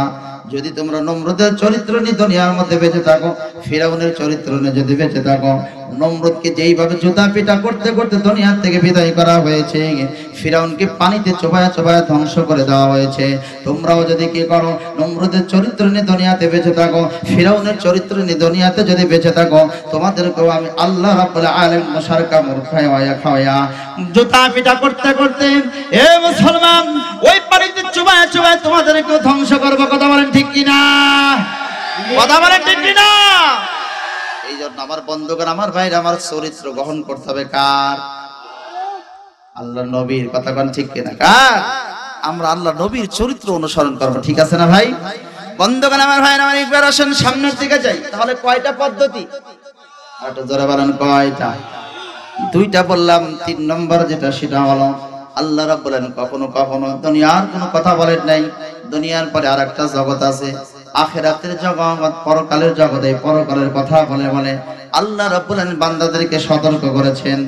এই যে পরকালের কথা বলে বলে বান্দাদেরকে সতর্ক করেছেন, এই সতর্কতা আসলে আল্লাহ রাব্বুল আলামিন পরকালের কথা বলতে চান নাই, সতর্ক করেছেন কেমনে? মুফাসসিরগণ এটার নাম দিয়ে দিয়েছেন আত-তাযকিরু বিমা বা'দাল মাউত। জোরে বলেন আল্লাহু আকবার। আরেকটু জোরে বলেন আল্লাহু আকবার। আমার বন্ধুগণ, আমার ভাইরা, আমার এই যে 3 নম্বর আল্লাহ রাব্বুল আলামিন এই দুনিয়ার কথা বলেন নাই, দুনিয়ার পরে যে আখিরাতের জিন্দেগির কথা আছে এটা বলে সতর্ক করেছেন। আমার বন্ধুগণ, তাহলে এবার আপনারা প্রশ্নটা, আমরা একটা প্রশ্ন করি, বলেন তো দেখি 6000 আয়াতে কয়টা পদ্ধতি? 6000 আয়াতকে যদি 3 দিয়ে ভাগ দেন তাহলে এক এক পদ্ধতিতে কয় হাজার আয়াত হয়? কথা কয়টা? কয় হাজার? 2000। প্রথম 2 4000 আয়াতকে আজকে আমি বাদ দিলাম। শেষের যে 2000 আয়াত, এই শেষের 2000 আয়াতের মধ্য থেকে আমি মাত্র 99 নম্বর সূরা, সূরাটির নাম সূরা জিলজাল। সূরাটিতে আয়াত আছে 8টি, সূরাটিতে রুকু আছে 1টি, সূরাটিতে শব্দ আছে 56টি, সূরাটিতে বর্ণ আছে 139টি। মাশহুর উলামায়ে কিরামের মতে সূরাটি নাজিল হয়েছে মদিনায়। জোরে জোরে বলেন আল্লাহু আকবার। আর একটু জোরে বলেন আল্লাহু আকবার। কি কোন এই সূরাটার তাফসীর করলে কি আপনাদের খুব কষ্ট হবে? কথা বলেন, খুব কষ্ট হবে? আমি বুঝলাম না, আলোচনা শুরু করে একজন একজন ওঠে কেন? কি হয়েছে?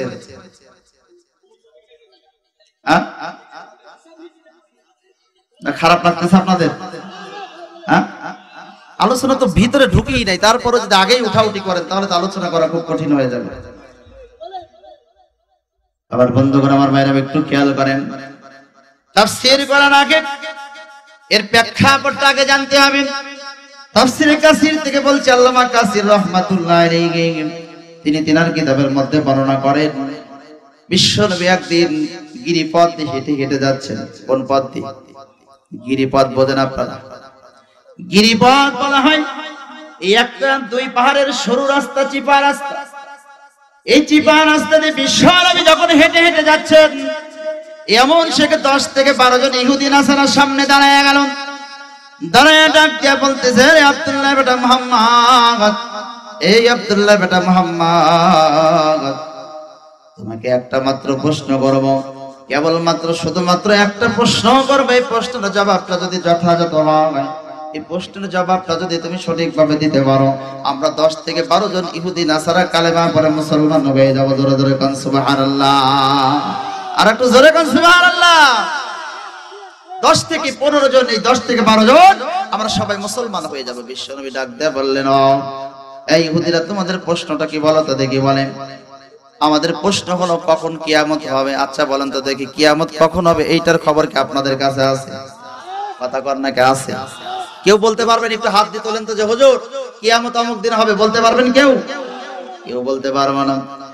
আমার বন্ধুগণ, আমার ভাইরা, কেউ বলতে পারবে না যে কখন কিয়ামত হবে। কিয়ামতের খবর কে জানে? জোরে বলেন, কে জানেন? একমাত্র, কেবলমাত্র, শুধুমাত্র আমার আল্লাহ রাব্বুল আলামিন জানেন। আমার বন্ধুগণ, আমার ভাইরা, আমার বিশ্ব নবীরও জানা নাই। বিশ্ব নবী মাথাটা নিচের দিকে দিয়ে দিলেন। আমার মুসলমান, আজকে এই মাহফিল শেষ করে আমি যখন বাড়ির দিকে যাব গাড়ি নিয়ে, রাস্তা ভুলে গেছি, আসার সময় একটা জায়গায় রাস্তা যখন বলে গেলাম, সঙ্গে সঙ্গে আমার ভাইজানকে ফোন দিলাম, এখন আমরা কোন দিক দিয়ে আসবো। আমরা যাওয়ার সময় যদি গাড়ি নিয়ে যাইতে যদি ভুলে রাস্তা ভুলে যদি আরেক রাস্তায় চলে যাই, ভাইজান মুরসালিনের কাছে ফোন দিতে হবে কি হবে না? অবশ্যই ফোন দিতে হবে। ফোন দেব, কিন্তু এমন সময় দেখি আমার ফোনে টাকা নেই, কি করব? *123* মুরসালিন ভাইয়ের নাম্বারটা প্রবেশ করে, হ্যাশ টিভিতে কলে টিভি দিলে ফোন যায় কি যায় না? কথা বোঝেন নাই, যায় কি যায় না? এই মুসলমান বলেন তো দেখি, মোবাইলের পরিভাষায় এই ফোনটার নাম কি? এই কলের নাম কি? ফকির কল। ও আমাদের ওই দিক বলে আবার রিকোয়েস্টিং কল, আপনাদের দিক ফকির কল বলে না? মানে টাকা না থাকলে এটাকে ফকির কল বলে। মাশাআল্লাহ, অনেক সুন্দর একটা নাম শুনলাম, রিকোয়েস্টিং কল। আমার আপনার নবীর ওই সময় মোবাইল ছিল না। এ মুসলমান, আমার আপনার নবীর চোখের পাওয়ারটা এত ছিল রে বাজান, এই চক্ষুখানা বন্ধ করার সঙ্গে সঙ্গে আমার আপনার নবীর চোখের পাওয়ারটা এত ছিল যে চোখের পাওয়ারটা আল্লাহর আরশের কিনারায় কল চলে যাইতো, রিকোয়েস্টিং কল হয়ে যাইতো। জোরে জোরে কান সুবহানাল্লাহ। আল্লাহর আরশের কিনারায় রিকোয়েস্টিং কল হয়ে গেছে। আল্লাহ রাব্বুল আলামিন ডাক দিয়া বলে, জিবরাইল, এ জিবরাইল, আর দেরি করো না, আমার বন্ধু যাও আমার বন্ধুর কাছে। আমি জানি ওই বেদুন কাফের গোলা প্রশ্ন করবে, যার কারণে আসমান জমিন চন্দ্র সূর্য গ্রহ নক্ষত্র সবকিছু সৃষ্টির 50 বছর আগে আমি আল্লাহ রাব্বুল আলামিন 99 নম্বর সূরা জিলজালের 8টি আয়াত আমি কি করেছি, নাজিল করে রেখেছি। যাও যাও লাউহে মাহফুজে যাইয়া কুরআনুল কারীমের ওই সূরা জিলজালের 8টা আয়াত আমার বন্ধুকে মেসেজ আকারে সেন্ড করে দাও। জিবরাইল আর করে নাই দেরি, সঙ্গে সঙ্গে লাউহে মাহফুজে যাইয়া কুরআনুল কারীমের 8টা আয়াত, সূরা জিলজালের 8টা আয়াত লইয়া বিশ্ব নবীর কাছে মেসেজ আকারে সেন্ড আকারে দিয়ে দিলেন। জোরে জোরে কোন সুবহানাল্লাহ।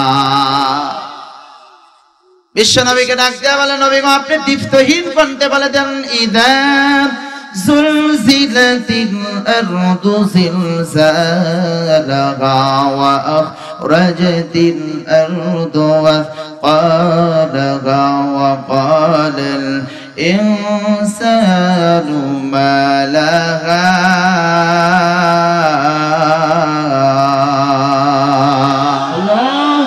আরো জোরে আল্লাহু আকবার। নবী গৌরা প্রশ্ন করেছে, মাতা তাকুমসা, কখন কিয়ামত হবে? ওগো নবী, আমি জানতাম এই প্রশ্ন করবেন, যার কারণে আমি আল্লাহ রাব্বুল আলামিন অ্যানসার রেখেছি ইজা, যখন দিয়া। জোরে বলেন আল্লাহু আকবার। ওরা বলেছে মাতা তাকুমসা, কখন, মাতা কখন, আর আমি আল্লাহ উত্তর দিয়েছি ইজা, যখন দিয়া। সুবহানাল্লাহ। ওরা প্রশ্ন যেমন করেছে, আমি আল্লাহ পাক উত্তর তেমনই রেখে দিয়েছি, চিন্তার কোনো প্রয়োজন নাই। যাও যাও নবী, তাড়াতাড়ি করে এ জিবরাইল, তুমি আমার বন্ধুকে বলে দাও, ও আমার বন্ধুকে বলে দাও, ইদা জুলজিলাতিল আরদু জিলজালাহা, যে কখন কিয়ামত হবে। এই জমিনটা একদিন এমন ভাবে কাঁপবে, কাঁপতে কাঁপতে থামবে না, যখন কিয়ামত হয়ে যাবে তখন। জোরে জোরে কান আল্লাহু আকবার। এই জমিনটা একদিন এমন ভাবে কাঁপবে, কাঁপতে কাঁপতে থামবে না, যখন কিয়ামত হবে। কথা কয় না, কিয়ামত হবে। আচ্ছা, এই জমিনটা আসলে এখনো কাঁপে কি কাঁপে না? কথা বলেন, কাঁপে কি কাঁপে না? এই জমিনটা কিন্তু এখনো কাঁপে, কাঁপে না? এই যে কি হলো কি হলো বলতে বলতে শেষ। কথা কন ঠিক কিনা আমার বন্ধুগণ, আমার ভাইরা? কিন্তু এমন ভাবে জমিনটা কাঁপবে যে কাঁপতে কাঁপতে থামবে না, যখন কিয়ামত হবে।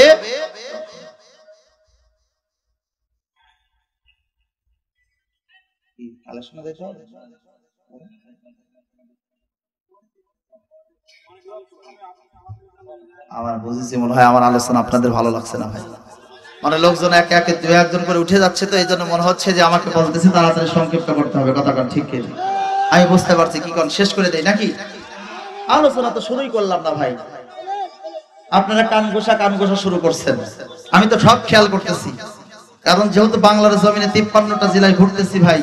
আপনারা আলোচনা নাই শুরু করতে, আপনারা উঠাউঠি ইটাউটা করতেছেন। আসলে সভাপতিরাও টেনশনে পড়ে গেছে, মঞ্চের মানুষেরাও, যে কি ব্যাপার, উঠে চলে যাচ্ছে, হুজুরের আলোচনা আসলে হচ্ছে না। কথা কন ঠিক কিনা ভাই?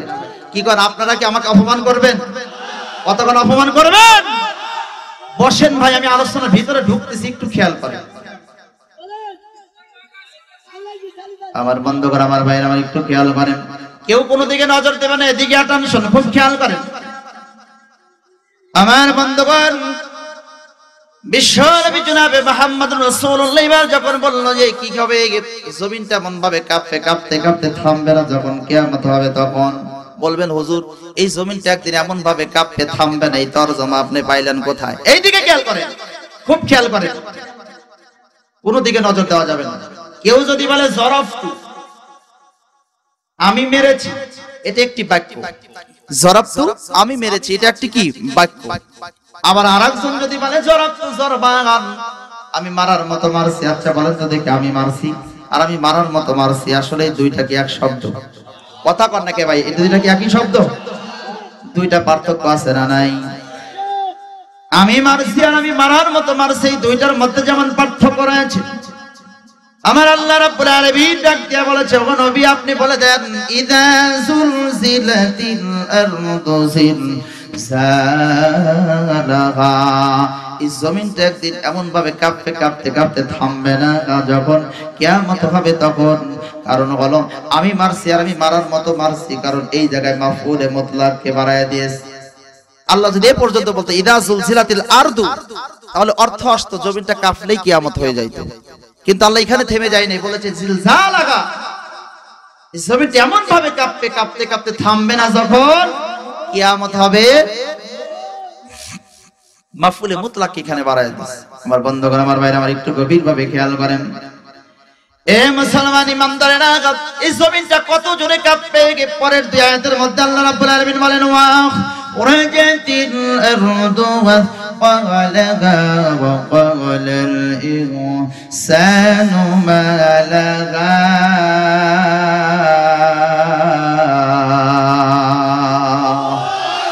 আরো জোরে বলেন আল্লাহু আকবার। এই জমিনটা একদিন এমন ভাবে কাঁপবে, কাঁপার কারণে সপ্তম স্তর প্রথম স্তরে চলে আসবে, প্রথম স্তর সপ্তম স্তরে চলে যাবে। এই কাহিনীটা কখন ঘটবে? আল্লাহ রাব্বুল আলামিন ডাক দিয়া বলবেন, এই ইসরাফিল কি করো, সিংহায় ফু দাও। সিংহায় যখন ফু দেওয়া হবে, সিংহায় ফু দেওয়ার সঙ্গে সঙ্গে আমার বন্ধুগণ সারা জমিনের মধ্যে যত যত পাহাড় আছে, বড় বড় পাহাড়, মক্কা মদিনায় সব চাইতে বড় বড় পাহাড় আছে, আমার বন্ধুগণ এই পাহাড়গুলা তোলার মতো উঠতে থাকবে, পাহাড়গুলা তোলার মতো উঠতে থাকবে। আপনার এতগুলো মানুষ আছেন, কোন একটা পাথর যদি 100 মণ একটা পাথর যদি বলি এখান থেকে আপনার ওই বাজারে নিয়ে যান, পারবেন? কতক্ষণ পারবেন? কিন্তু ইসরাফিল আলাইহিস সালাতু ওয়াস সালাম সিংহায় ফু দেওয়ার কারণে পাহাড়গুলা, বড় বড় পাহাড়গুলা তোলার মতো উঠতে থাকবে। এই পাহাড়গুলো শুধু তোলার মতো উঠতে থাকবে না, 7টা যে আসমান আছে, আসমানগুলো ভেঙে ভেঙে জমিনের মধ্যে পড়ে যাবে। শুধু 7 আসমান ভেঙে জমিনের মধ্যে পড়বে না, এই পৃথিবীর থেকে 13 লক্ষ গুণ বড় সূর্যটাও ভেঙে জমিনের মধ্যে পড়ে যাবে। বন্ধু, সারা দুনিয়ার মাটিগুলা মাটি থাকবে না, সব তামার আকার ধারণ করবে, কিয়ামত হয়ে যাবে। সমস্ত মানুষগুলা নাফসি নাফসি করতে থাকবে। আল্লাহ নবী, বিশ্ব নবী ডাক দেয়া বলে, আমার সাহাবীরা, সারা দুনিয়ার মাঠটা যখন তামার আকার ধারণ করবে, কিয়ামতের ময়দান হয়ে যাবে, ওই সময় আল্লাহ রাব্বুল আলামিন 1,40,000 বছর বৃষ্টি দিবে। কয় হাজার বছর? আমার আপনার বয়স কয় বছর? আমি জানি কোরআনের আলোচনা আপনারা বুঝতে খুব কষ্ট হচ্ছে, বুঝেছি আমি। বন্ধুগণ, আমার ভাই, আমার আপনার বয়স হলো 40, 50, 60, 70, 80, কতক্ষণ ঠিক কিনা? এরপরে চলে যাই